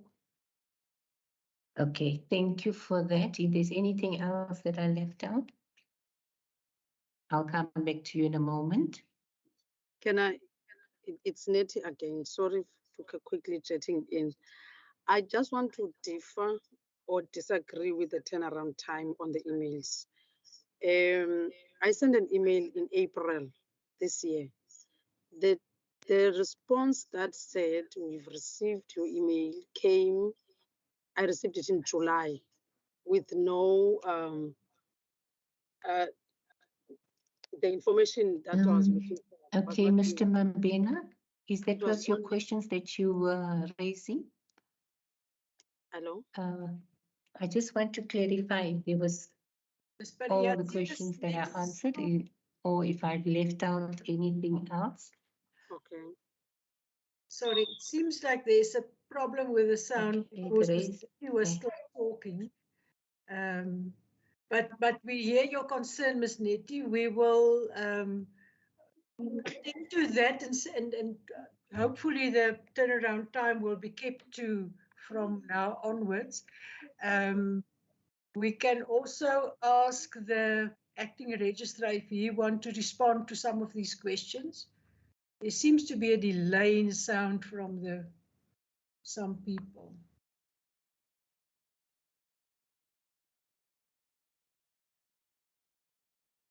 Otherwise, Mr. Spadigatsi, you can continue with your response.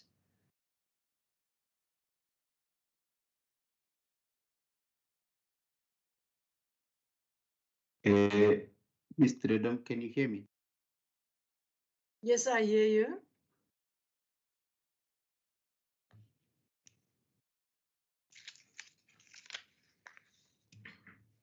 I can hear you, Mr. Sekitla. Yeah, thanks. Thanks, Chair. Just to greet the colleagues from the Western Cape and try to assist in answering some of the questions. I've just joined the webinar now. I've captured two questions.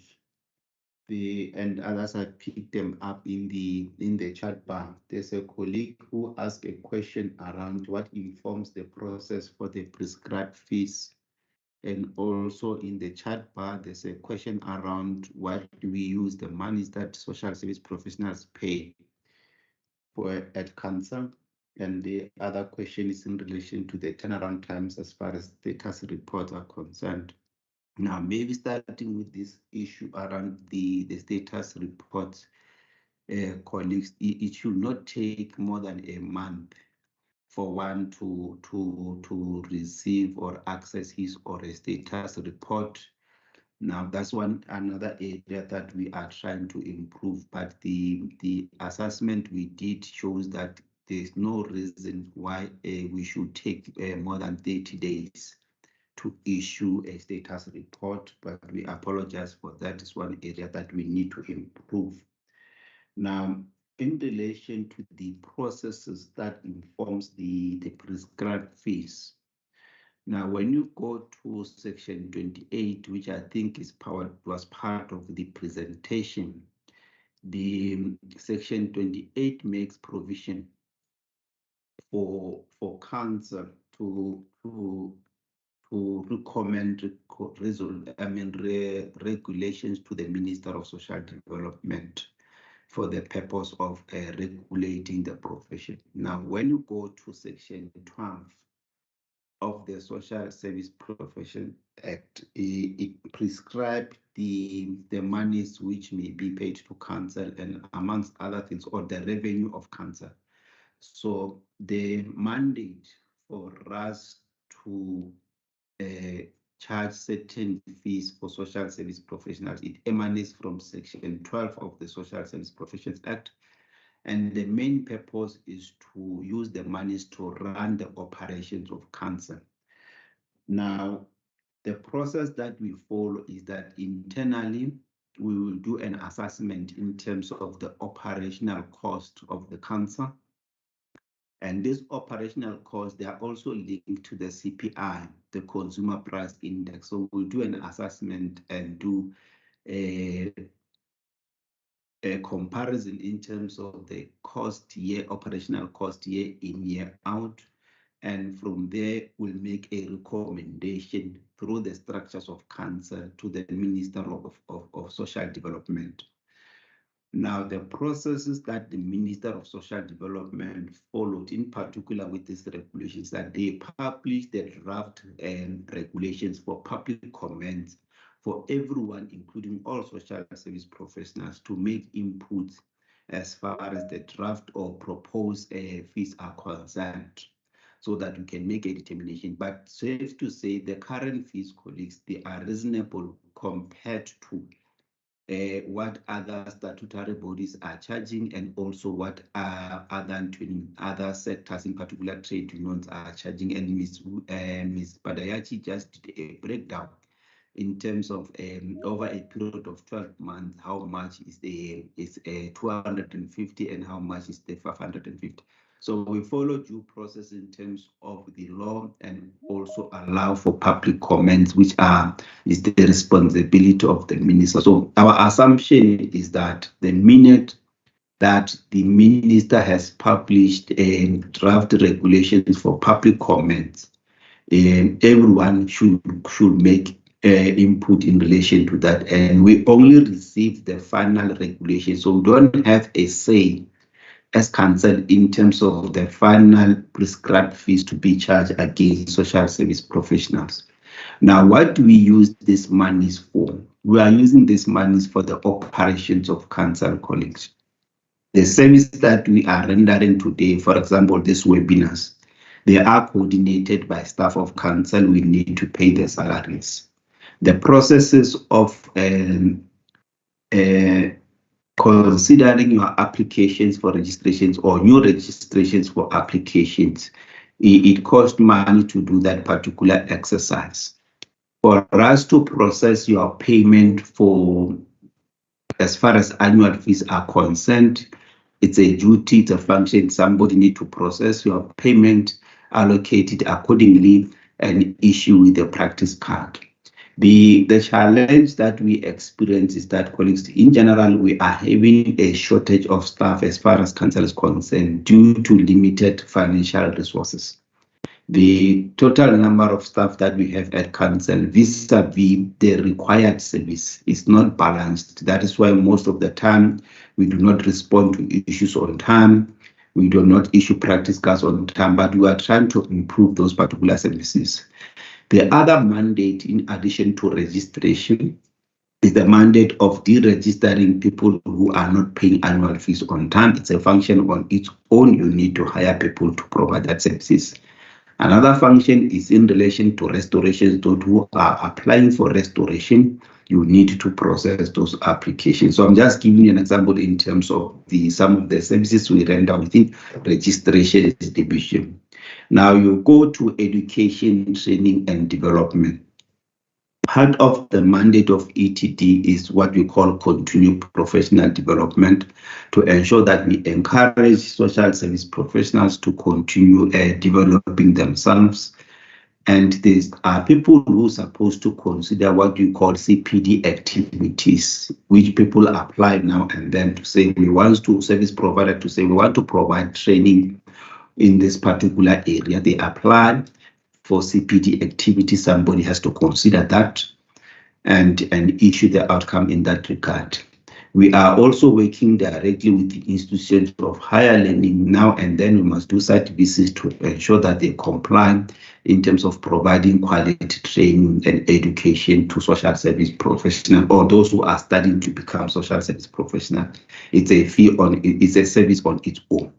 You go to professional conduct division, which its mandate is to investigate allegations of unprofessional or improper conduct against social service professionals. Again, their legal fees are involved. We need to appoint lawyers to investigate some of these cases and also presiding over these cases in the disciplinary inquiry. So there are several committees which are involved in terms of investigating these cases. And majority of this work, colleagues, is done by board members and council members. Now, in terms of the Act and the regulations, we need to remunerate them for the services that they are rendering to council. So I'm just giving an example in terms of the service that we render. But for you to be able to understand what we use the monies that you pay to council for, you firstly need to understand what is the mandate of the SACSSP. The minute you capture it from them, it will be clear in terms of to say. And in actual fact, when you do an exercise, you might even arrive at a conclusion to say the mandate of council is huge compared to the monies that we are paying to council. Then hence there's a question also by another colleague who asked a question to say, why are we not having offices in other provinces? That's another challenge on its own. We wish to have to open offices in other provinces, but unfortunately finances do not allow for us to open offices in the other nine provinces, but it's something that we endeavor to improve so that we can continue to improve our services and ensure that our services are accessible to our people on the ground. The chairperson, I missed part. There was a colleague when I was connecting, he was talking about the issue of the payment for the status report. I heard him talking about the 600. Why can't we pay people be made to pay 100 rand, something like that? So I could not capture that question correctly. If it's answered, it's fine, but if it's not answered, I will kindly request maybe the colleague to pose that question in the chat bar, or be allowed to summarize it, or somebody to summarize that question so that we can respond to it. Thanks, Chair. Thank you, Mr. Sekitla. I think that my understanding of that question was that why the 600 and something rand and not just 100 rand? What informs the amount payable for a status report? Yeah. Sorry, may I please clarify the question? You're welcome. You can continue. Yes, I was not necessarily questioning the 675 rand, but I was questioning the issue whereby I need more than one. I made an example to say I need a status report to go abroad and I need one to apply for the third party the BHF. So why should I then pay double 600 rands or even triple instead of paying the first one the full amount and the second one I pay the council maybe to do me a duplicate because it's a status report that belongs to one identity a number. I made example in comparison to the South African Qualifications Authority to say it does verifications for the graduates for the degrees and so forth, and it made the people who request such to pay the full amount for the first verification, and then secondly the duplicate or the copy they are paying very much less. Thank you. Okay. The chair, may I come in? You can continue. And if I understand the colleague is that he applied for a status report to use it to go to work overseas, but also he also needed a status report for BHF. Maybe we should clarify this issue. The status report is one, and it serves for different reasons. You can use the same. Maybe I could not understand why would the same status, let me put it this way, the same status report that you apply, there's no different as to what you want to use it for. You can use it for different reasons. That is how it's supposed to be. So if you want to apply to go to work in England, for an example, you're supposed to use the same status report. If in the meantime you are still in the country and you want to use it for BHF, the same status report should be applicable.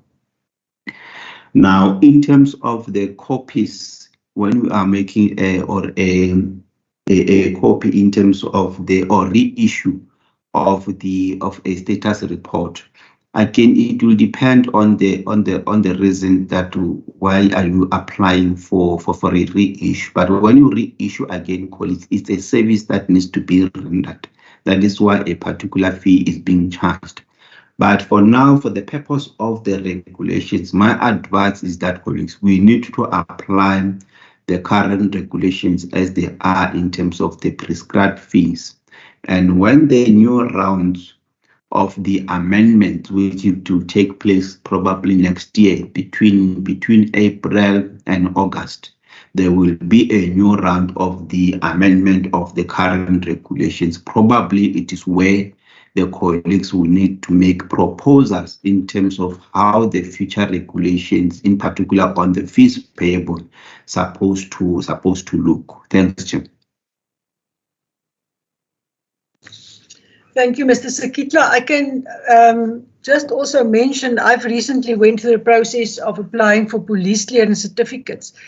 And the same apply when you want more than one certificate, you pay for each certificate that they issue, despite the fact that they're actually just pressing a button to get another copy. So there might be different practices in how people are dealing with this, but one just need to note that it's not only council that have that practice. Bianca Nieuwegeld, can we get your question? Good afternoon, colleagues. Thank you for the opportunity. Can you hear me? Okay. Yes, we do. Okay. All I hear since this morning is fees, amounts that must be paid. And now I heard from Mr. Sakitla, operational matters. Maybe it's too vague to me, but I've been in this profession for 16 years now. And the only thing I receive for my 500 rand is the card. Maybe you must give us a clear picture with statistics and stuff as to how are you attending or helping the professionals. And then we will maybe have a better picture or understanding as to where our money goes. Yeah. Please. Thank you. Thank you. Noted. Mr. Sakitla, will you respond? I don't see other hands at the moment. Mr. Mabena, I still see your hand. I don't know whether you've got another question. Okay, Mr. Sakitla, if you can answer. Okay, let me take a question from Michael Swartz.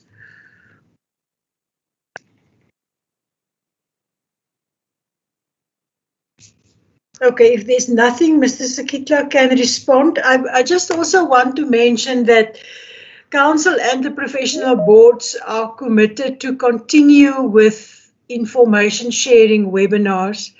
This webinar focused mainly on fees because of the fees that are due for payment within 2-3 months.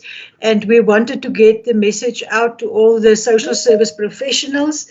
We acknowledge that there's much more in council than just fees payable, but as Mr. Sakitla also indicated, if there's no money in the kitty, council can't perform what is the mandate is of council.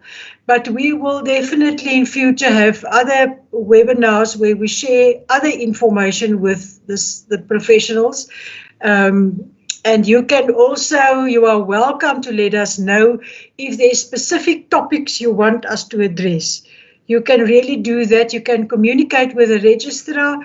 I'm even willing, I will put my email address in the chat box if you want to communicate with me as the chairperson of the Professional Board for Social Work.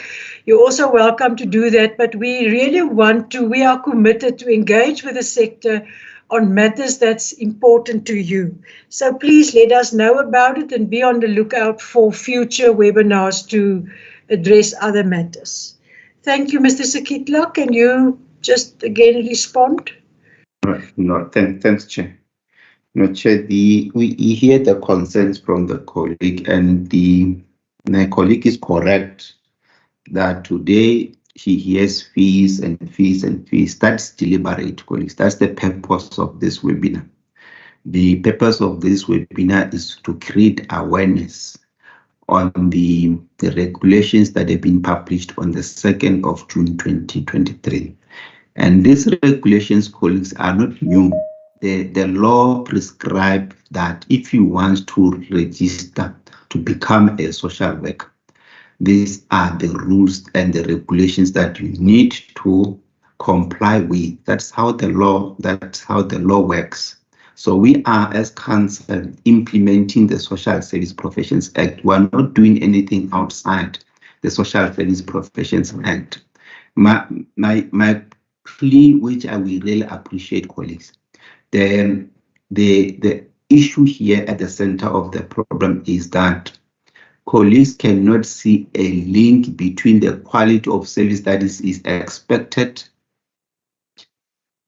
and the monies that they pay. So they don't see value for money in terms of what they are paying and in terms of the quality of the service. That's an area that we acknowledge that we need to improve. However, colleagues, despite all the administrative challenges that we are facing, we cannot say we cannot pay the annual fees, or we don't see the value in terms of the paying of the annual fees. Hence, I've indicated earlier on, if you read the Social Service Professions Act on its own, you will see that it's a huge mandate. The SACSSP has a huge mandate. And in terms of the monies that we receive, colleagues, this mandate, big as it is, we run it with less than 21 million per year. That is one challenge on its own. So you need at least double that amount so that you can be able to render quality service to our social service professionals. Now, the colleagues say they need a clear picture on how we assist professionals. The mandate of council, colleagues, is to regulate the profession. That's the first mandate. 1, to register, deregister, restore, and so forth and so forth. But however, in addition to what is clear in terms of the act, there's a lot of work that professional boards, in particular the Professional Board of Social Work, is doing. And amongst other things, they develop guidelines to guide social service professionals. We are also playing the advocacy role, engaging different stakeholders, including the Minister of Social Development and other stakeholders, to can see how we can improve and protect our professions and our professionals. But to understand more on this issue, colleagues, if you go to our annual financial statement, which you can access, by the way, as social service professionals, you will see how we are spending your monies that you are paying to cancer. That information is contained in the annual financial statement. And in terms of our operation, if you access the strategic plan, the 5-year strategic plan, and also the annual performance plan, and also the annual report, you will see how are we functioning, or how are we running the operations of cancer. So it might take long for us colleagues to give you a full picture, but that this information is accessible. You can access the strat plan, the annual performance plan, the annual report, and also our audited financial statement. You can see how we are spending your money, and how much money we spend on staff, how much money we spend on the issuing of practice cards, and those kind of the issues. So we really appeal with you. We understand, colleagues, the challenges that you are experiencing with us, but where we are, the challenge, the core problem that we are experiencing is the finances to improve the services and to run a statutory report in an effective and efficient manner. So that's an area that we are engaging our stakeholders, in particular our authorities, that we need at least more additional funds so that we can improve our services. Thanks, Jim. Thank you, Mr. Sakitla. I went through the chats, and apology for not doing that earlier. I see there was a question from Yumna Ringquest about the fees deducted by DSD and then paid to council, which normally takes place in January 2023. Maybe we can just get a response again on that, and the request that employers should actually submit their list of employees with all the details to council during November, latest November, so that the details can be confirmed and payment can be made in December. But Mr. Sakitla or somebody can respond to that again.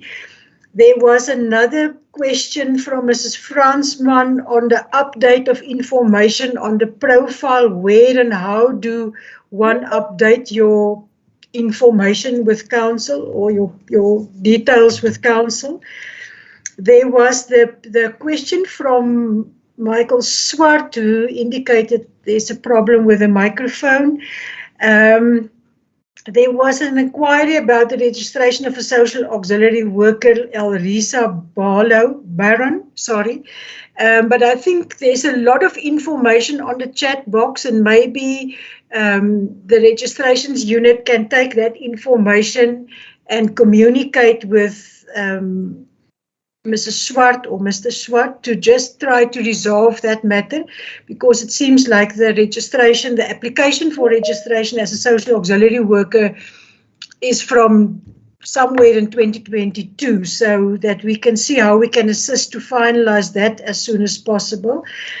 And then there was another question from somebody at a child and youth care center, it seems, whether a practice card can be obtained without training.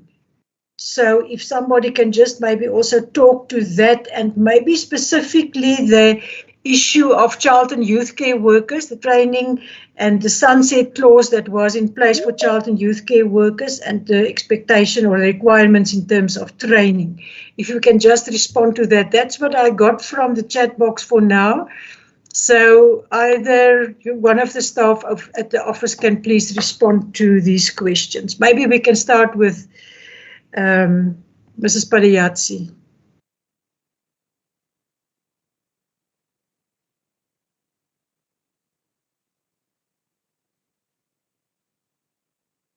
Or who will respond? Mr. Sakitla, will you respond to the question about the child and youth care workers, their training, their registration, please? Okay, no problem, Chair. The issue of the child and youth care workers, Chair and colleagues, is that the 2014 regulations on registration of child and youth care workers made provision for those who did not have the qualification or prescribed qualification to register with employment letters and job description.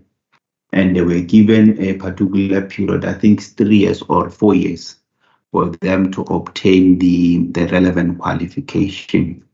Then in 2018-2019, the regulations were amended to assist or to say those who have already registered with the 2014 regulations, they are being given an extension of 4 years to go and obtain the qualification. So meaning that the provision for registering with the job description and employment letter had fallen off. However, those who were already on the system were given an extension to go and acquire the relevant qualification, which is the NQF level 4 qualification, which is a 12-month qualification. Now, the challenge is that the good thing is that most child and care workers who got registered with employment letters went to acquire the qualification, and it appears others could not comply with the regulations, and over just 1,000 plus child and care workers are affected. So we are in the process now, colleagues, issuing notice letters because those people are supposed to be deregistered by operation of law, because there's no longer provision for any person to register with the employment letter and job descriptions. So we are in the process of issuing notice of intention to remove those who are affected from the register. And we are saying, please provide us with the reasons as to why your name should not be removed from the register, because you do not meet the minimum requirement for you to be registered as a child and youth care worker at auxiliary level. And we give you 21 days to respond. And one of the reasons we may give, if that is true, is to say, no, I'm in the middle of, I've enrolled and I'm in the middle of acquiring that particular qualification. That is something that council will consider. But my advice is that if you are aware that, or you are one of the people who got registered with the employment letter and job description, and you have not received a notice letter, please engage us. We've populated our email addresses. Please come forward and engage us so that we can see how we deal with your situation. But the principle is that if you are employed, you were registered with employment letter and job description, and you have not obtained your qualification or the relevant qualification, you are affected. Please come forward so that we can see how we can deal with your matter. So, but we also encourage employers of child and youth care workers to ensure that they follow up with the child and youth care workers and verify if indeed they meet the minimum requirements for them to register at a particular level. So, and we also encourage employers to also assist child and youth care workers who are affected by the sunset clause with their bursaries or funds for them to be able to study and obtain the relevant qualification. Thanks, Chair. Thank you, Mr. Sakitla. Thank you. Who will be able to respond to the question on the update of information on the profile? Lungi, will you maybe be able to assist, please? Okay, Chair. I missed that one. Okay. A person can go online, go on our website, on their profiles, and update their personal details or their particulars. Alternatively, they can request a form. They do it manually, complete a form, to update their details, then we will do it on their behalf in the office as soon as they submit that particular form. Completed form, we can do them and assist them by updating their particulars. Thanks, Jim. Thank you, Mr. Sekitla. The other question that came up is the one on the employer DSD paying on behalf of staff, and they indicate that, or they ask, what is the process of issuing those practice cards, because people's fees were paid in the beginning of 2023 and they never received their practice cards. So if you can just also attend to that, thank you. All right, thanks, Chair. Yeah, the process is that the employer will submit a list of social service professionals that they've employed. We verify in terms of the monies that they are supposed to pay to council, which will include the current annual fee and whether they are historical fees. Then we submit that list back to the employers for the employers to deduct the monies from the social service professionals. Now, employer can only deduct against those who are eligible to pay only the current annual fee. If a colleague has outstanding historical fees, which include where somebody did not pay certain years, employer will not deduct those monies because the bargaining council resolution does not make provision for employer to deduct historical fees. It is the responsibility of that particular social service professional to pay those outstanding monies.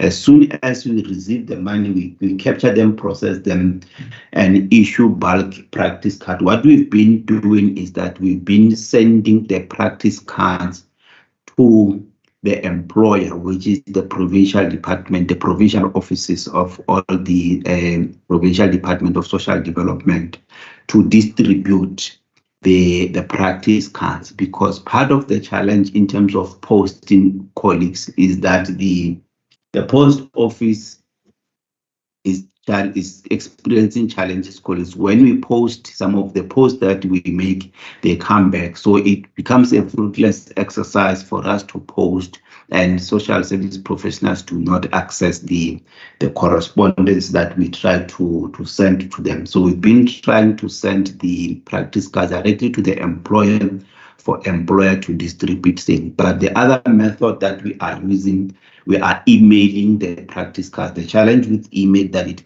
comes out in the form of a copy, is not an original one.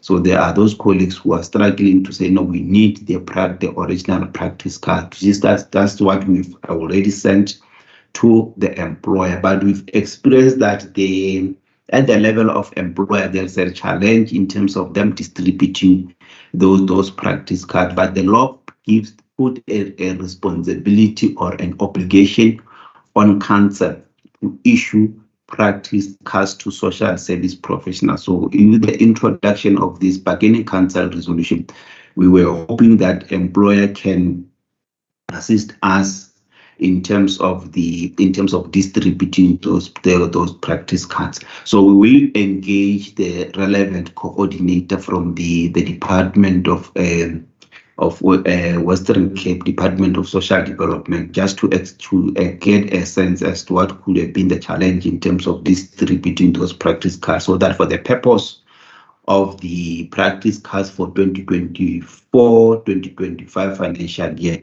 we come up with other ways in terms of how we can improve the system to ensure that you receive your practice card or on time.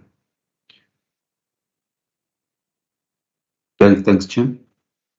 Thank you, Mr. Sekitla. I noted various comments in the chat box with details of people who did not receive their practice cards and things. I believe the office, or I will ask the office to attend to all those requests and see how they can assist the people as soon as possible. If I go through the chat box, that seems to me what your questions were. I'm just also still checking. So, yeah, there is a request for the email address of Mr. Sakitla. He is currently just the acting registrar. We hope to appoint a new registrar soon. But Mr. Sakitla can put his email address in the chat box. If there's then no other questions, let me just see whether there's hands. I don't see any hands at the moment. Mr. Sakitla? Yeah, Chair, I see there's a question on the chat bar. Can you please advise how do we access our profile on the website to make the changes? So I kindly request Ms. Mbuzo to deal with this matter and just outline the process on how people will go about updating their details, or they're updating their profiles. Ms. Mbuzo, through you, Chair. Thank you, Chair. Social service professionals can go to our website, which is www.sacssp.co.za. On the landing page of the website, there is login there. I don't know whether maybe I can try to share or maybe due to time. But if you go to our website on the very first page, you scroll down, there will be login there. You have to log in there and put your details. Then that's where you'll be able to change or update your details there, like your cell numbers, your email address. That's where you can be able to do that today. Thank you, Chair. Thank you for that. If there's then no further questions, please use the email addresses that were included there in the chat box. Communicate with us, and as Mr. Sakitla indicated, we are really committed to improve on our turnaround times and our responses, and we believe that will happen and that will be possible. So I think we can then ask Mrs. Williams to do the vote of thanks.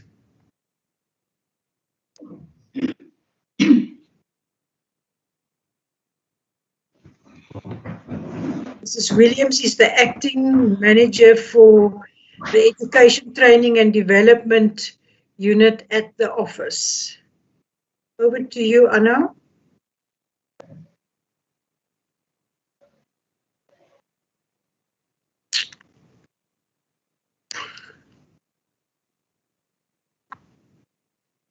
I don't know whether she also has a challenge with the microphone or the laptop.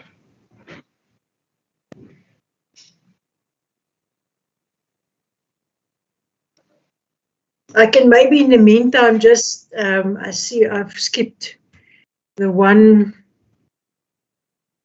item on the agenda, the resolutions and the way forward. But I think we have agreed to respond to the inquiries that are in the chat box. We will also try to assist where it's possible on those inquiries to resolve it as soon as possible. From the office, there's commitment to improve on the response on emails and telephone calls to ensure that our communication with the sector is good and improve, and people get the service that they want us to render to them. And the request to the sector is to pay the annual fees by the 1st of January 2024 to ensure that practice cards are issued on time, and that when 1st of April 2024 come, everybody has a practice card. And yeah, I think that's from my side for now. Can I ask whether Mrs. Williams is available, or Mr. Sakitla, whether you want to add something on the way forward? Chair, thanks for the opportunity. Just on the part of the way forward, my proposal it will be based on the concerns that the colleagues are raising, which needs to be attended to also colleagues to organize sessions so that they invite us to that we can come and engage them on the operations of council. And in addition to that, we can also use those sessions to conduct the code of ethics workshops. So we kindly request employers and social service professionals to coordinate yourself on the ground and invite us to come and engage with you directly on the broader issues and the broader mandate of the SACSSP. That is my request. Now, Chair, Ms. Williams just joined me today. We seems to be experiencing challenges with the network in the office, so she just quickly moved into my office to attend to the last item. Thanks. Thank you, Mrs. Kitla. Can I just quickly, Mrs. Williams, before you get on, just see I've noted a hand from Alicia Prince. Alicia, I don't know whether you quickly want to ask us your question or you can put it in the chat box and we can respond there.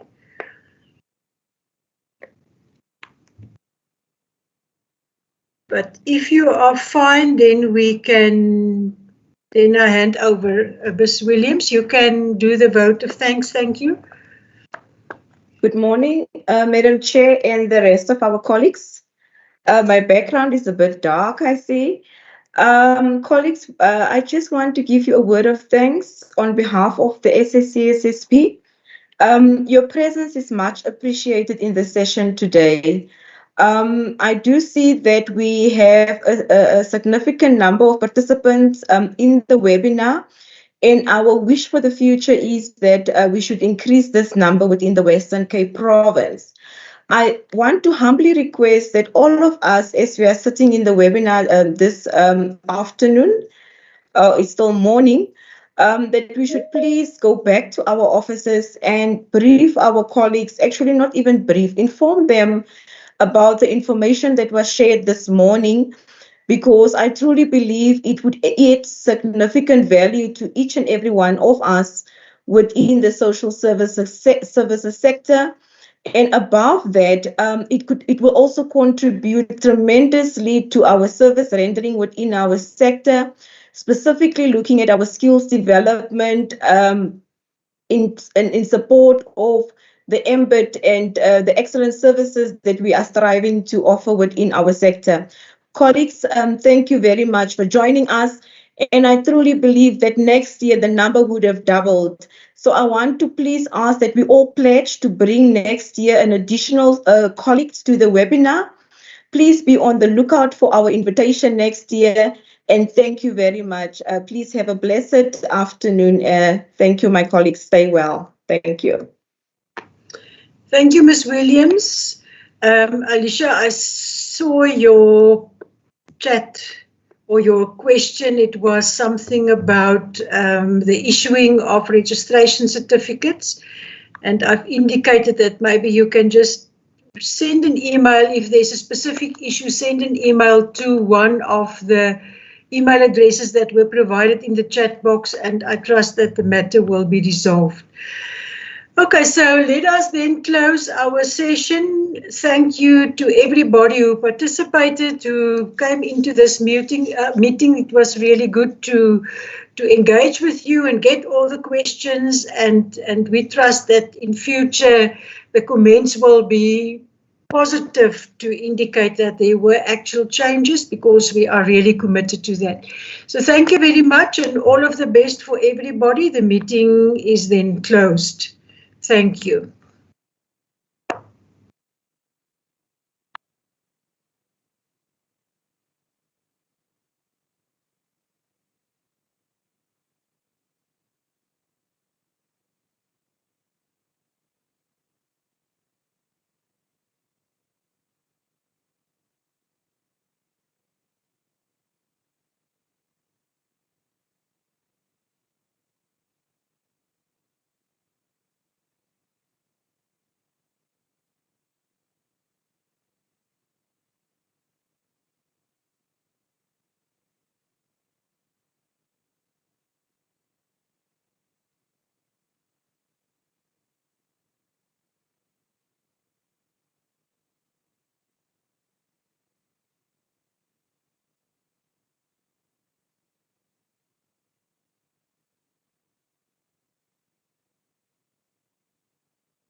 Okay, so people may leave the meeting. Thank you very much.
Imalizile.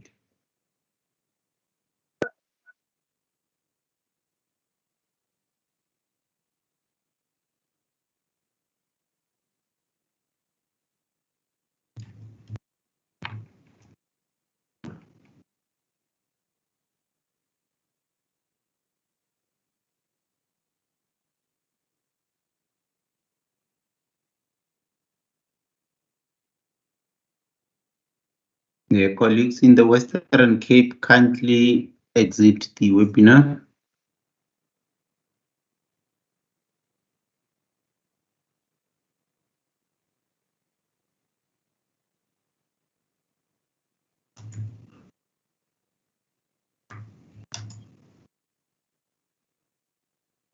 Teresa, kindly exit the webinar.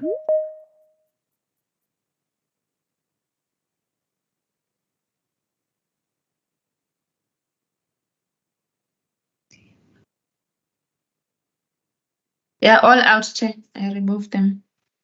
Okay, but I see Teresa is still in.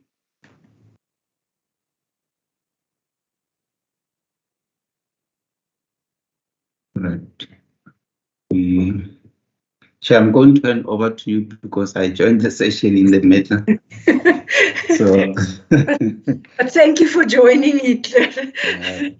I think it's yeah, I know it's hectic, but it's you can just sometimes give that broader explanation. But also thank you to all the staff, and apology from my side to step in and jump in. I don't always know how to deal with it, but I just felt let's move on. We're all there to support one another when it's necessary. Yeah. Excuse me. Yes, I think there's just a network challenge. I can't remove Miss Teresa. I think there's a network delay. She's the only one remaining. Okay. I don't see her on my side anymore. It's probably delay on my side if you cannot see her. Because I only see myself, Hitler, Lipu, Lungi, Winnie, professional conduct and registrations. That's all that's reflecting on my side. Okay, it's probably a delay on my side. Yeah. Okay, but I think the attendance was good. Yes, 77. Yeah, although Western Cape can have more, but it was good for the first time. The questions asked were relevant, and people have voiced their frustration and everything, and we will took note of it and we will respond to that. Yeah, maybe let me hand over to you, back to you, Hitler, or we need to maybe just also give your reflection.